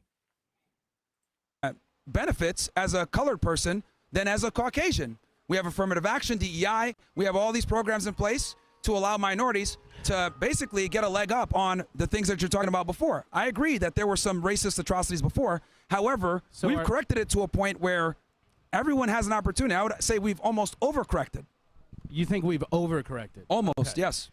Okay, you think we've overcorrected. So all these programs, all these things that exist, who did DEI programs mostly benefit? They benefit Blacks and women and minorities. White women were the number one. Black people at the bottom. Yeah. We are at the lower part of that table. It was white women. So don't come here and say that DEI has put black people. I am not. Well, it's giving you guys opportunities. And obviously, yeah, white women are almost. What opportunities? White women spearhead every liberal movement, which again, on the white guys, you guys need to take better. You guys need to, put these women back in the kitchen. Because the reality is that they fucking undermine. Listen, this is coming from a guy who is not married. I'm married 5 years. Don't listen to this. What does have to? Bro, your opinions on I'm just saying your opinions on women come from an uninformed place. Really? Yes. How many women have you had sex with? A lot. Okay. Now, how long have you been married for? That's provable, and I got video evidence. Yeah. Okay. Well, don't incriminate yourself. Look. You can sit here and say, you're not married, so therefore you can't talk on this. But the reality is that men are the ones that give relationships to women, not the other way around. So if I wanted to get married, I could easily get married. Women can say no, right? Well, women want relationships. Men gatekeep relationships. Men need relationships. No, women need relationships, actually. Oh, okay. What's the statistics on single men, loneliness, depression? And what happens with these single men once they get into relationships? And what happens to women once they get in relationships or get married, statistically? All right, so do you want to transition from race into marriage now, or did you want to finish I'm sorry, you're the one who's talking about women. You're the one who's starting the conversation. No, well, you brought up the whole I'm married thing, and you showed your ring. Listen, if you can't handle the debate, brother, if you can't handle, I got you. But what I'm saying, if you want to segue to that, we can. But man, we can segue to that. I want to talk about race and the fact that historically we've been kept away from our communities. And my counter to that is simply, historically does not mean now. There's nothing holding you back now. And my counter argument to that is, then that's like saying that what happened a few minutes ago doesn't affect our present. It does. That's the way history works. That's the way time works. We have laws. We have legislation. The reason we have a country is because of shit that happened a long time ago. True or false? The reason that we have the Constitution and the laws that still govern us today are because of legislation and things that happened. But that's the way time works. Of course. It's past, what I'm saying is, and future. Though the things happened in the past, nothing is stopping you from working in the present to change your future. But you're saying, say there's two people running a race. You just had all these obstacles in front of one, well, no obstacles in front of the other. And now you're saying, well, we're not going to have halfway through the race, no more obstacles. Keep up, let me just be honest. This is why nobody respects blacks, bro. Like this mantra right here. Why does no one respect you? Let me explain this. Why is that Nigerians or people from Africa or they come from the Caribbean, they come here and they make something to themselves as first generation immigrants? I'll tell you why. Because they don't have this mindset of redlining, systemic racism, reparations. They come here, even though they're black, and everyone else can identify them as not being a foundationally black American. That's a small percentage of them, man. That's a small percentage of Nigerians and Caribbeans. If these people are so great and so smart, how come they can't fix their homeland? How come they can't fix their country? They come over here and take advantage of the opportunities that we created for them. So when they come over here, the red carpet is already laid out. None of these immigrant groups have went through anything in this country. The Nigerians come over here with a clean slate. The Caribbeans, they come over here with a clean slate. They've went through nothing in our country. They benefit from everything that foundational black Americans have fought for and come with something else. That is a brick. Matter of fact, that is an air ball. Come with something else. Please present a better argument. These immigrants come over here and benefit off of everything we fought for. They are freeloaders. They done nothing to fix their homeland. They done nothing to fix their country. They come to America to reap the benefits of better opportunities that foundational black Americans have created for them. They didn't put in none of the work to deserve anything that they get when they come to this country. They are freeloading tethers.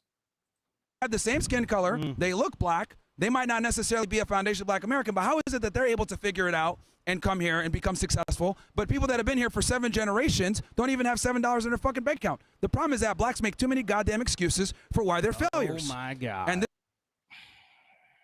What have Sudanese people done for America? Absolutely nothing. They're freeloading tethers. They come over here to benefit off of everything we fought for. Sudanese people can't even fix their homeland. And when they come to America, they benefit off of our hard work, not the work that they actually put in themselves. That goes for all immigrants and tethers.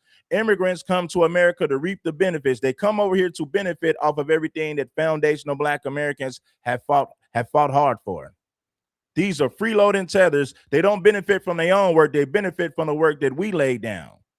We are the blueprint. We are the foundation. They come over here to benefit because everything is already laid on the table. The red carpet is already rolled out for them. They fight for nothing when they come here. They fight for nothing when they get here. They come over here to reap the benefits of our struggles. 100%. is the issue. Too many excuses. My God. Too many fucking complaints. Too much crying. It's like they're not. I mean, this is stuff that actually happened when we did build economic systems, when we did build communities, where we had money. When we did build those things, they were what? Destroyed systematically, either by racist organizations or by legislation. That's something that actually happened. So what happens when you give a bunch of people who are one race, right, access to housing, access to loans, and you don't do that to another people? What do you think the generations after that would have happened? If that racism is so bad, why is it that black people actually did better during the Jim Crow era? They had their own businesses. They were making more money. I'll tell you why, because the nuclear family. So when black people were the most oppressed and had the least rights and the least civil liberties, they actually did better than they do now. So again. No, they don't. No, we don't. Now, we had more businesses, but guess what? Black people are still more successful now than we were back then. Right? So what he's saying is you guys shouldn't complain about Jim Crow. You were doing better under Jim Crow. In certain aspects, yes, but in other aspects, no. You didn't have freedom. If a white person wanted to unalive you, they got away with it, and they were rarely brought to justice for doing so. They were rarely brought to justice for harming you. So who wants to live under a system like that?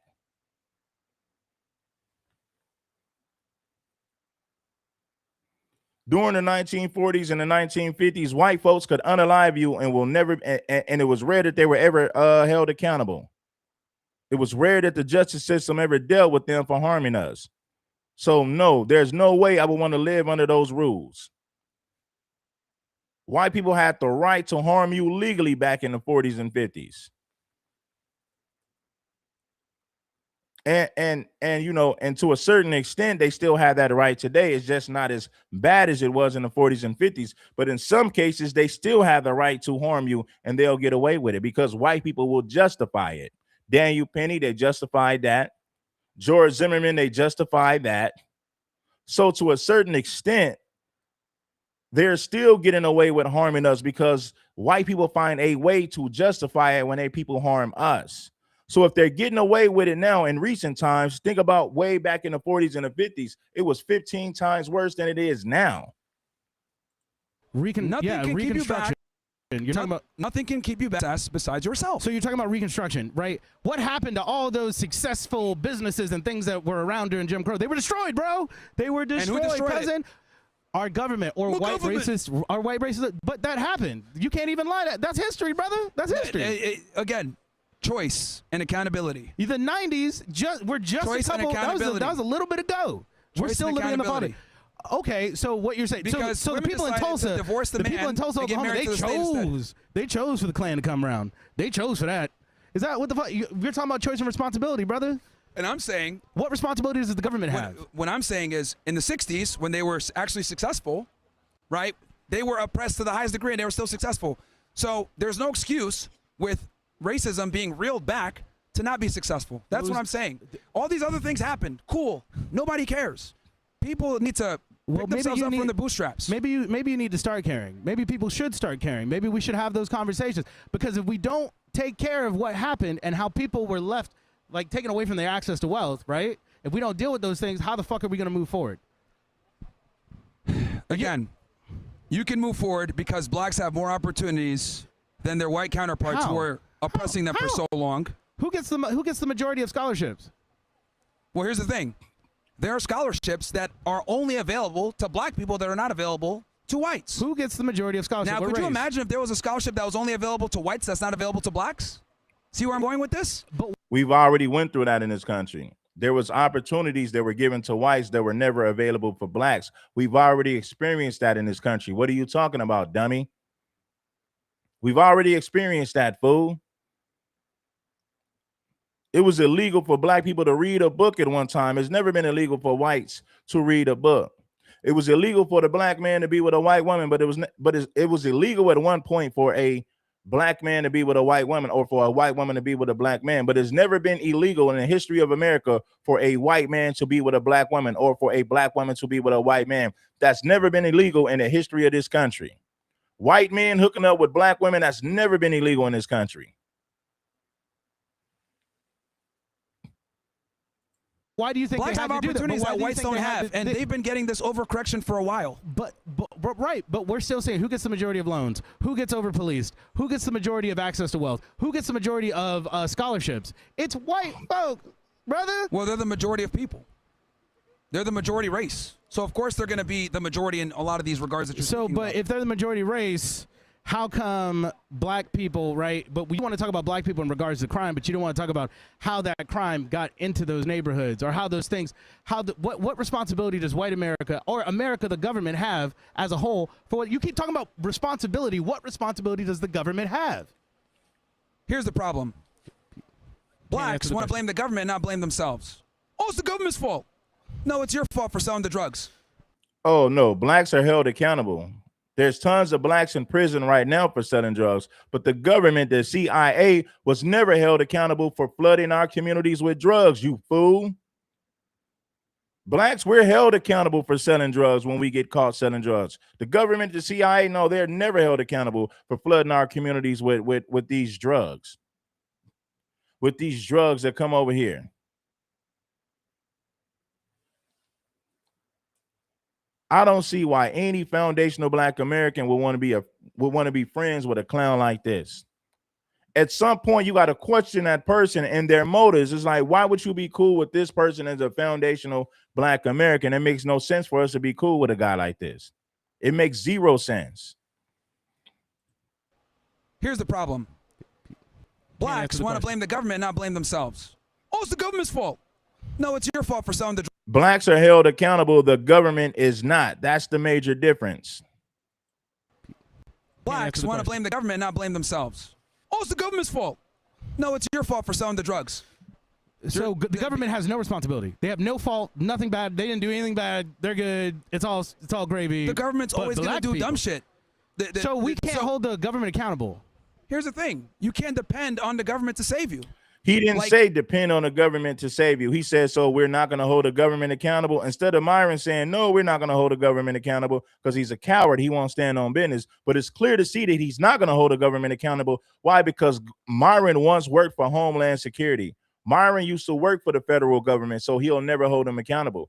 That's why he keeps ducking and dodging the question. He said, okay, do we hold the government accountable? Oh, well, you can't depend on the government. We never said depend on the government. We're saying, how come you're not holding the government accountable if you're going to hold black people accountable? You can't hold the users accountable if you're not going to hold the suppliers accountable. Just don't commit crimes. You're wild. So the government, what utility does the government have? You can't depend on the government to save you. But okay, cool. But why are they destroying us? They're not destroying you. So right now, how is the government holding you back from success right now? I can't believe I got to do How is this the government again, holding you back from success right now? That's not the argument. Of course, you got a lot of black people who are successful, but the government has made it super hard for blacks to become successful. Whites ain't never had to overcome these obstacles that we had to overcome as foundational black Americans. White people never had obstacles in their way to achieve success. They've never dealt with that. That is not the white experience in this country. Nobody has ever put obstacles in it. Nobody has ever put obstacles in front of white people to stop them from becoming successful or to make it harder for them to become successful. Nobody has ever put those type of obstacles in the way of white folks in this country. It's never happened. Just study the history. But when it comes to black folks, they put several detours, dead-end roads, obstacles in front of us to stop us from becoming successful or to make it harder to become successful. We've had to deal with several obstacles as foundational black Americans in this country to get to the destination called success. I don't care about the 80s with the crack. No, okay, we'll talk about right now. What race of people are the highest exonerated? What race of people are the highest of wrongful convictions? What race of people are statistically over-policed? Go on. Well, who commits a disproportionate amount of violent crime in America? So yeah. Wait, I have a question. If wrongful convictions are majority of wrongful convictions are black people, and the majority of wrongful arrests, which is provable statistically, are black people, then could you? Yes, sir. Said if you're a friend of Myron, you're an enemy to FBA. No exceptions. I mean, I feel you on that. Like if you're a friend of Myron, then you're an enemy to FBA. No exceptions to the rule. I can't argue with that. I can't argue with that, my brother. Let's get back to the content. Sir, from these success right now. The race, I don't care about the 80s with the crack. No, okay, we'll talk about right now. What How? race of people are the highest exonerated? What race of people are the highest of wrongful convictions? What race of people are statistically over-policed? Go on. Well, who commits a disproportionate amount of violent crime in America? So yeah. Wait, I have a question. If wrongful Nobody has gotten away with more violent crimes in this country than the American white man. Nobody. If you don't believe me, study the history of this country. You're going to see that I'm giving you the facts. Let me repeat that. Nobody has gotten away with more violent crimes in this country than a white man. Nobody. Study the history if you don't believe me. convictions are majority of wrongful convictions are black people, and the majority of wrongful arrests, which is provable statistically, are black people, then could you assert from these statistics and look at the one where you're saying that, oh, they're committing more violent crime, right? When Sure. you're saying that one, then what does that tell you? Their communities are over-policed. This is a minority of cases, but the majority is they're fucking guilty. The majority of black people are not. No, I said the majority of these people that get arrested. The majority of these people that get arrested are guilty. A white criminal offended and a black criminal offended who have the same criminal record go before a judge. Do black people disproportionately get higher sentences? Because they commit a disproportionate amount of crime. No, It's violent crime and it's drug trafficking. No, you're not. Violent crime and drug trafficking. So you're saying that, like, oh, well, I see a black guy, a white guy, they did the same crime, but because your community historically, wow, you want to bring that up historically? Oh. Well, that could be access to lawyers. That's going to be a big one. And so how does it? What happens when? What community has the least access to wealth?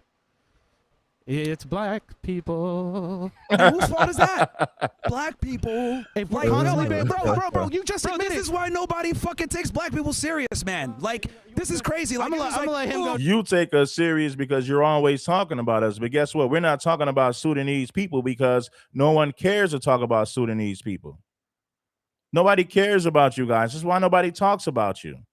You got to be important for people to talk about you. And clearly, Sudanese people are not important enough for us to be talking about them. We don't have conversations about Sudanese people, people from Sudan. We could care less. But everybody wants to talk about foundational black Americans. We're always the topic of the conversation. Next, because you have so much circular logic. Over policing. This was a fantastic opportunity to make myself dumber. Thank you. Dude, this is literally why everyone laughs. Like, I don't know if you saw a bunch of niggas in the back are laughing at you. Like, all you got is excuses and complaints. No, you didn't hold the government accountable. You wanted to hold black people accountable for being small-time drug dealers, but you never held the government accountable for supplying this country with the drugs, for allowing the drugs to come into these communities. You never held the government accountable for anything, but you did point the finger at black folks. Myron is a complete joke. There is no reason for a foundational black American to be friends with Myron. There's no reason. Unless you're going to say, okay, I'm going to put my integrity over there and elevate money over here. You got to put your integrity to the side to be cool with somebody like Myron as a foundational black American. As to why you're a fucking failure. Like, bruh, like, this shit is crazy. You know? Like, it's just absolutely nuts. It's like, how is it? It's the same thing with a Tommy Sotomayor. Like, you got to put your integrity to the side to be cool with Tommy. I'm not saying that you can't have a conversation with him, but to be cool with him, you got to put your integrity to the side. You got to take your integrity and just ball it up and throw it in the trash can to be friends with a Tommy Sotomayor, to be friends with a Myron Gaines. Clearly, integrity doesn't matter if you're a foundational black American and you're cool with Myron. Integrity means nothing if you're cool with Myron. I got to call a spade a spade. There is no reason to be friends with him. That people come here from Africa, don't speak the language, and figure it out and become successful. Meanwhile, we got these guys coming around, oh, more racism. It's fucking clown world, bro. It's clown world. And this is why people laugh at the black community, because all they do is victim, victim, victim, victim, victim, victim. Myron just be talking, man. You can't take nothing this fool say serious. He just be talking, running his mouth. Yes, I'm. Run across. Go ahead.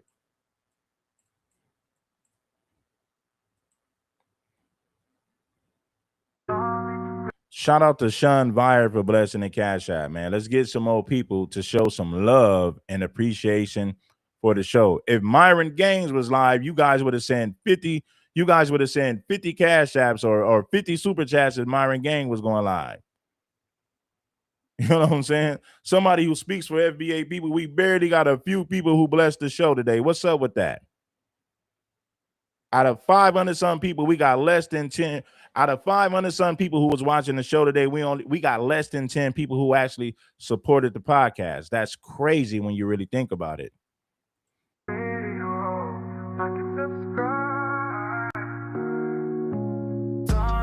Your integrity means nothing if you're cool with Myron. Seriously.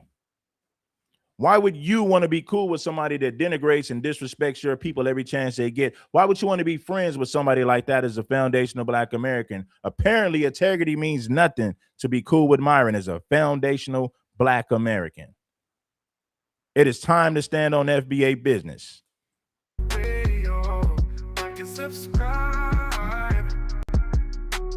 Shout out to brother Tariq Nasheed for this one.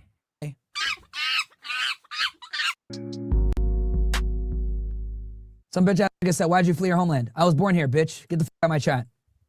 I can tell you're definitely FBA. Yo, I will never. Then he got the monkey sound. The monkeys are in Africa. He's calling us monkeys, but there's way more monkeys in Sudan. The monkeys come from your homeland of Sudan. But he's doing the monkey sound effect to describe foundational Black Americans. You got FBA people who are friends with this dude. Understand? Bro, real talk. All you FBI that come over here, why do you guys watch my content? Why are you guys here? Why the fuck are you here, bro? I don't want you monkeys over here. That ass. This is a Klan rally. All right? We don't want you here. Get the fuck out of here, bro. What the fuck? It's like you fucking idiots. Like you guys are like gnats. Can't avoid you. I just be like smacking myself and shit. Why do you come over here? Oh, I know why. I know why. Because your Lord and Savior, Jurik Nixid, is doesn't add no value, doesn't teach you dumbass nothing. All he does is cry about white supremacy, complain about why you guys don't got reparations, complain about slavery 200 plus years later, complain about systemic racism, which isn't real, it's a scam. That's why. Why are you dumbass over here? None of us go watch Tariq Nasheed. Why are you coming over here? Get the fuck out of here, bro. Holy man, you guys are annoying. You guys are like fuck cats, bro. Come in here saying some dumb shit about why'd you run from your homeland. When I was born in the United States, I got one fucking passport. And honestly, real talk, for all you FBA, right? You're a foundationally Black American. How does it feel to know your family been here for what? 7 generations? You could trace yourself to a slave, but you got $7 in your bank account, nigga.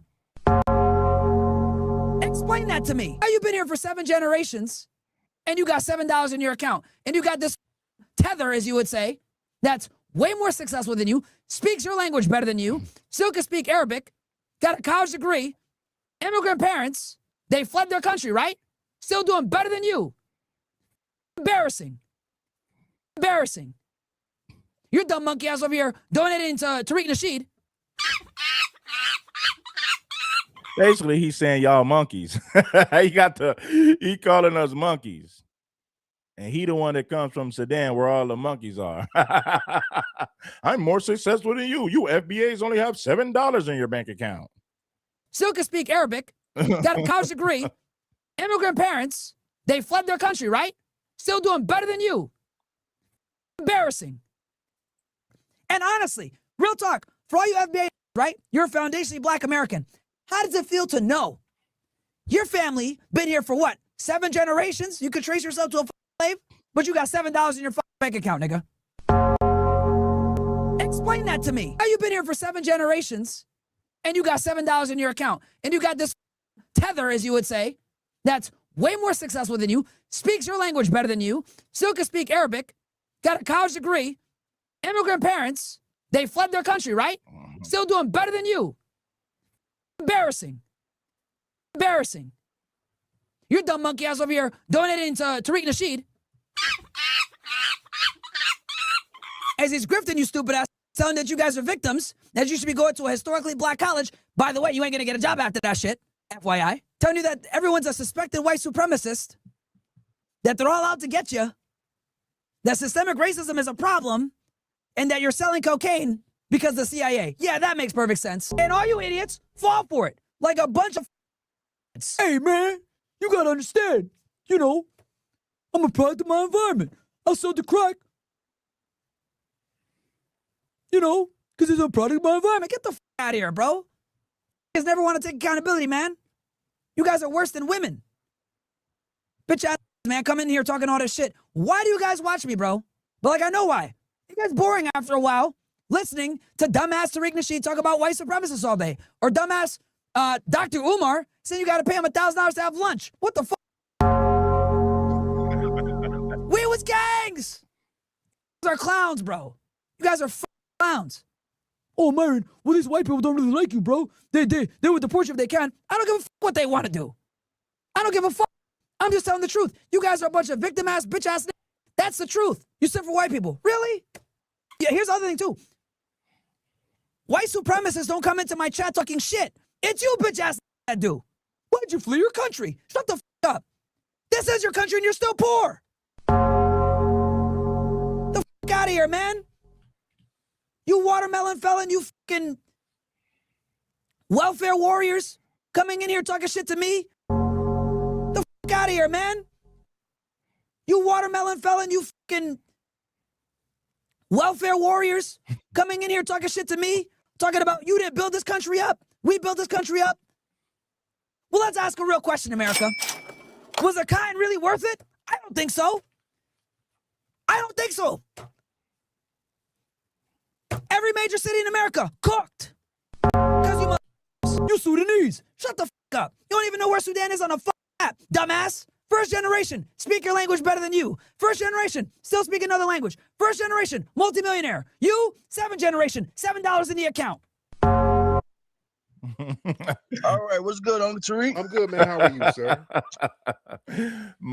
Excuse me, man. Myron was going in, man. Oh, he was going in. Let's get 400 plus likes, man. We need over 400 plus likes.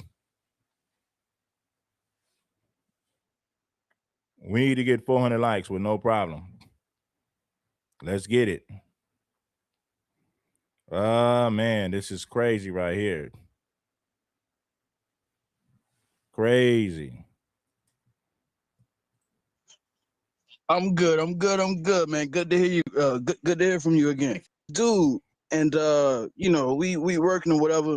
I was like, you know, so how I felt, I was like, you know, if you ain't, you know, FBA, he was like, what's FBA? I'm like, if you ain't a foundational Black American, I don't feel like you should be saying nigga, you know? I was like, that word is exclusive to us. That's our word. You know what I'm saying? Like, you know, it's just very interesting how, you know, we have people that, you know, just. What happened to you, brother? I don't know. You got yourself muted. I don't know what happened, but yeah, dreads are not, or locks. That's not exclusive to Jamaica. What's up, Showtime? Tariq, what up? What up? So I was reading your book. First of all, My R. Kelly. Probably to go to the young shit with my lady. Then she got to go to the old. Yeah.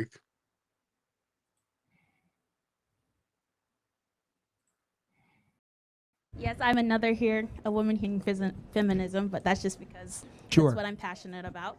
Okay. And I just think that, do you think like equality is the way to improve America? Equality is a way to build America? No. Why not? Because Myron want to be like Charlie Kirk. He want to be the next Charlie Kirk.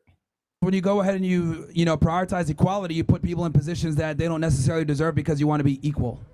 But before you just said that like it's good to share ideas with everybody and that's how we improve America. Yeah, but the ability to share your ideas is contingent upon your competency. So in other words, not everyone's ideology or everyone's opinion matters. And I think that's actually a big issue where we sit here and we take opinions of people that quite frankly aren't qualified or competent enough to give their ideas. Well, I think everybody is entitled opinion. Even retards? You shouldn't use that word unless they're medically deficient in. Yeah, it's an offensive word, and I guess you'll laugh at me, but that's okay. Well, this is exactly why women should be in positions of power, because she's already offended off of a word. I'm not offended. You're like, we should have used that word. It's just not a good It's word. words. No, it is a word, yes, but words have meaning. They have a lot Words of are meaning. words. You know, what is it? Sticks and stones may break my bones, but words will never hurt me. I think that's very powerful. We need to get back to using that. Yes. As a matter of fact, like, you know, if you get offended off words, then holy shit, like we can't even have a real conversation if words are what is. But it's fine. We can entertain it here. But yeah, I mean, look, everyone can be entitled to their opinion, but that does not necessarily mean that you deserve for your opinion to be heard. Okay, sure, whatever. I just think that you coming up here is why men are the way they are. You're spreading hateful words, which I think is crazy. USC even allowed you to come up here and spread. It's America, First Amendment. Yeah, but then you just said other people don't have right to opinions. Yeah. No, again, everyone has freedom of speech, but not all speech matters. That's not true.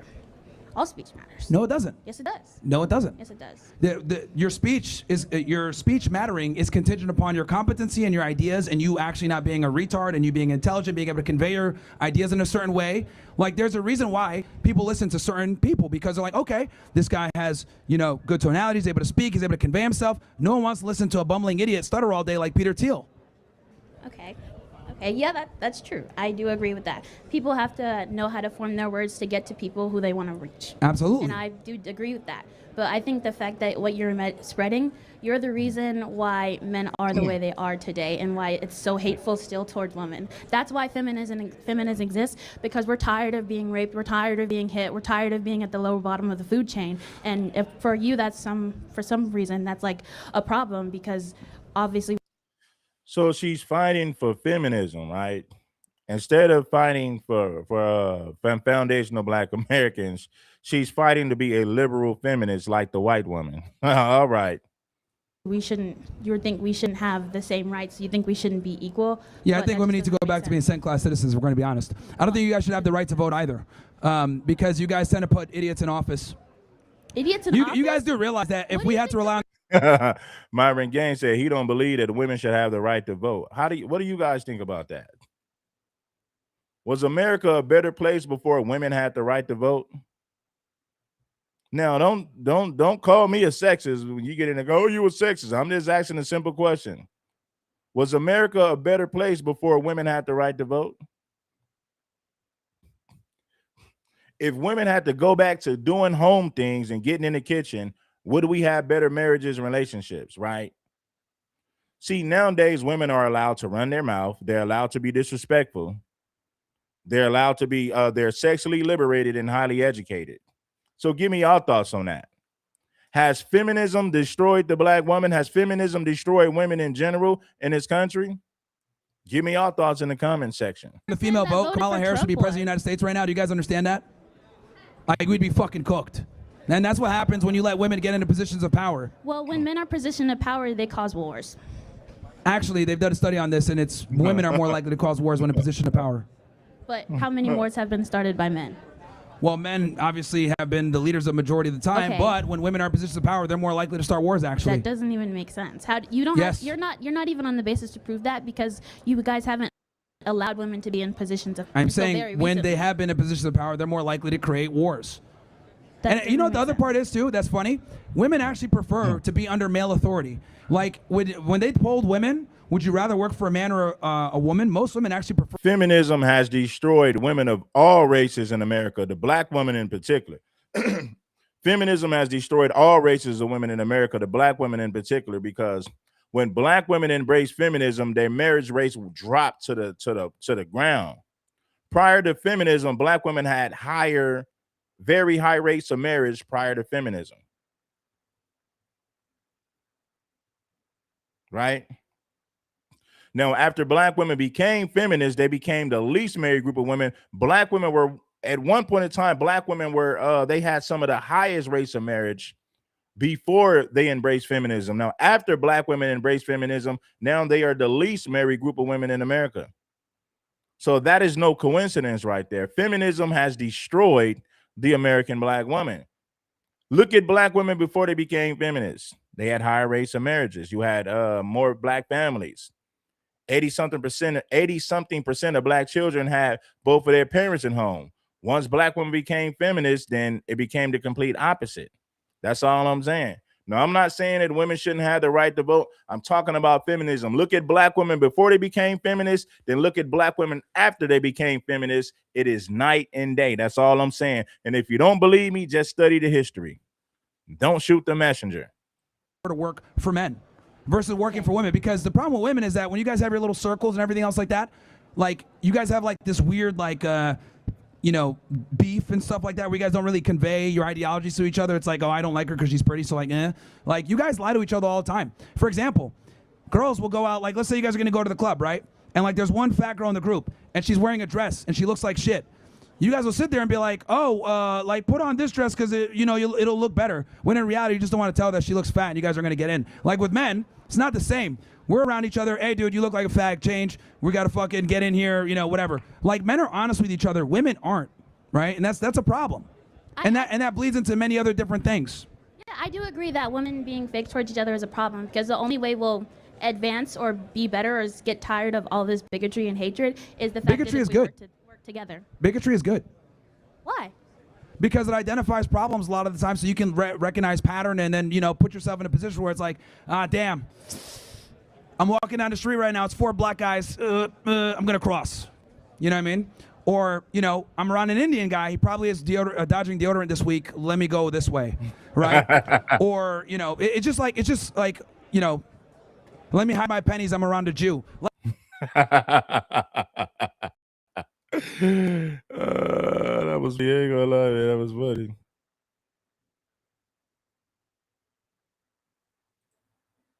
I got to go to the young shit with my lady. Then she got to go to agreement.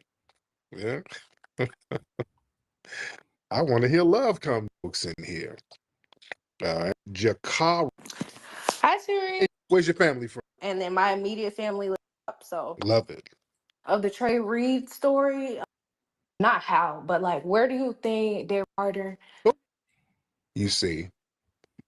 So they're really using this as a major springboard to mainstream, because that was the purpose of him, to mainstream all of those anti-black talking points, to normalize it. So now that they got him, he got popped.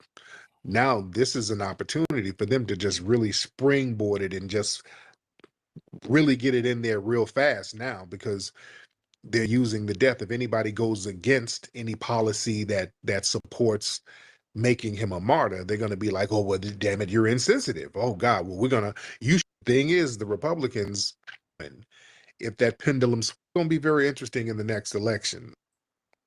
Mr. Great Black Shark, hop on in. The first point I want to make is this. I'm glad that the Republicans are additional black. You got to understand white supremacists relatively. Charlie Kirk was 31 years old. Look at all the people supporting him. These are not a bunch of old people supporting him like that. These are the next generation of white supremacists. So our young ones need to be aware that even though this is the most integrated generation we've ever seen, you're still in danger, because I hate to speculate, but I have to do it for the sake of protecting our youth. I think how they're getting a lot of these young brothers and sisters when they do things like this in retaliation is because it might be people they trust luring them somewhere where there's nobody else around, and then they've decided to harm somebody. So we have to be mindful of these things. But that's it, all in. Much respect. Yes, we do. We got to be very, very careful, and we got to watch who we're around, because they've been trying to use their melanin. They've been trying to, well, I'm black and I say Charlie Kirk ain't racist. Oh, no. You are not FBA. No. The Tethers, you know, they're desperately trying to get back in good graces with the white supremacists. Boy, they're campaigning hard. Speaking of campaigning Tethers, did y'all see Myron Gaines? He made another video denigrating foundational black Americans. He made a video ranting. F them FBA niggas. Why y'all always, because you know everybody's clowning them. Myron Gaines and those guys, they're still upset with me, and he keeps my name in his mouth too. I embarrassed them so bad when I went in there and had that impromptu debate with them. I went in that room and just sliced them all to pieces by myself. It was a room full of like 10 of them. And I just went in there slicing them, cutting down their arguments and embarrassing the hell out of them. And they weren't prepared for it. And then it went viral and then everybody started clowning them. So they're still very salty because of that. But Myron was saying some very interesting things. Myron said all foundational Black Americans do is complain about systematic racism that's not even real. All racism, systematic racism isn't real. He claims, well, he was born here and his parents are the immigrants. But the thing is, they anchored you here, Myron.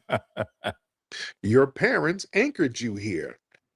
And you can't denigrate foundational Black Americans. The reason why they were able to anchor you here is because of the 14th Amendment.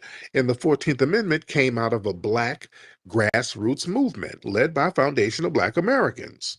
This is why we need to know history to let these people know what's up. You can't talk greasy. You can't, like the Ethiopian girl who called up. You can't talk greasy to us at all. I want foundational Black Americans to understand, don't ever let nobody who fled here say anything negative about you or any other foundational Black American. There should be a zero tolerance for that. They would not be over here if it were not for foundational Black Americans in multiple waves helping them get over. That disrespect is completely unacceptable for us to allow. We shouldn't even let them fix their face to say no shit against us in any capacity. You understand? And then the Myrons and all these people, they come over talking about racism ain't real, ain't no white supremacy. You're over here because of white supremacy. As we know, Myron Gaines is Sudanese. His family's from the Sudan. Sudan was decimated by the damn British. And he knows that. See, they hope that we don't know the truth. They hope we don't know the truth. Britain, the white supremacists sat up there spanking your ass because of white supremacy. Britain, they sat up there and artificially merged two separate regions. So they forcefully unified northern and southern Sudan, I'm sorry. These are regions with vastly different ethnic groups and religions and cultural identities. So they forced these groups together, and that created generations of civil war. They still got ongoing conflict because of that. And the British went over there and did some kind of racialized identity uplifting. The British sat up here and uplifted the Arabs over the darker people in the southern part of the Sudan. So they kind of low-key empowered the Arabized northern part of the Sudan. And that created more ethnic divisions. Yeah. And the southern part was basically deliberately isolated and underdeveloped, and the north part wasn't too much better, but they just gave them a couple of extra shekels and butter biscuits to make them feel like they were better. And that's where that Myron mindset comes from. They were the elite over there. They were the elite beggars over there. They weren't doing that much better, but they elevated them slightly above the people in the southern part of the Sudan. So they were just being the flunkies of the damn British white supremacists over there. And then the British white supremacists abandoned their asses too. Yeah, the British, they sat up there and basically bounced with it. I think Sudan became independent in 1958, something like that. So those Arab elites up there in the Sudan, they never got no real political clout or no real rule. The British was still ruling this shit. Hey, man, this is what we're going to do, man. We're going to shut this one down, man. Excuse me. I got some more content dropping today. We've been up here for about 2 hours. I don't want to stretch it longer than 2 hours. We've already went well over the time limit. I appreciate you all for pulling up. Make sure that you guys bless the like button. And I appreciate you all for showing up. I'll be back with some more content later on. Shout out to the people in the comments, man. I appreciate you all. I appreciate you all. Shout out to you, to Ain't No Black Sudanese. They want America to be like their third world homelands. VW Sport. Oh, man. Yes, Black Sudanese versus the Arabs. Okay, I see you. The United States has never won a war. Okay. That's crazy. That's crazy. Hit the like button, man. Just saying foolish things, man. What if you listen? You would be in Panama. Why don't you listen? You can't even talk about, man, you want to talk about America, bro? You need to go back to Panama and see what you're going to get from living over there. You're going to get absolutely nothing. Your people flee to America to reap the benefits off of what we fought for. The 14th Amendment, the Civil Rights Movement, all of that stuff, right? You benefit from all of that while talking greasy and reckless to us. Anyway, man, I'm going to get up out of here. Peace, love, and blessings to the fam. I appreciate you all for pulling up. Like, share, and subscribe. I'll be back in a minute. I'll be back later on with some more content. Peace. It is King Supreme, heavy in the game.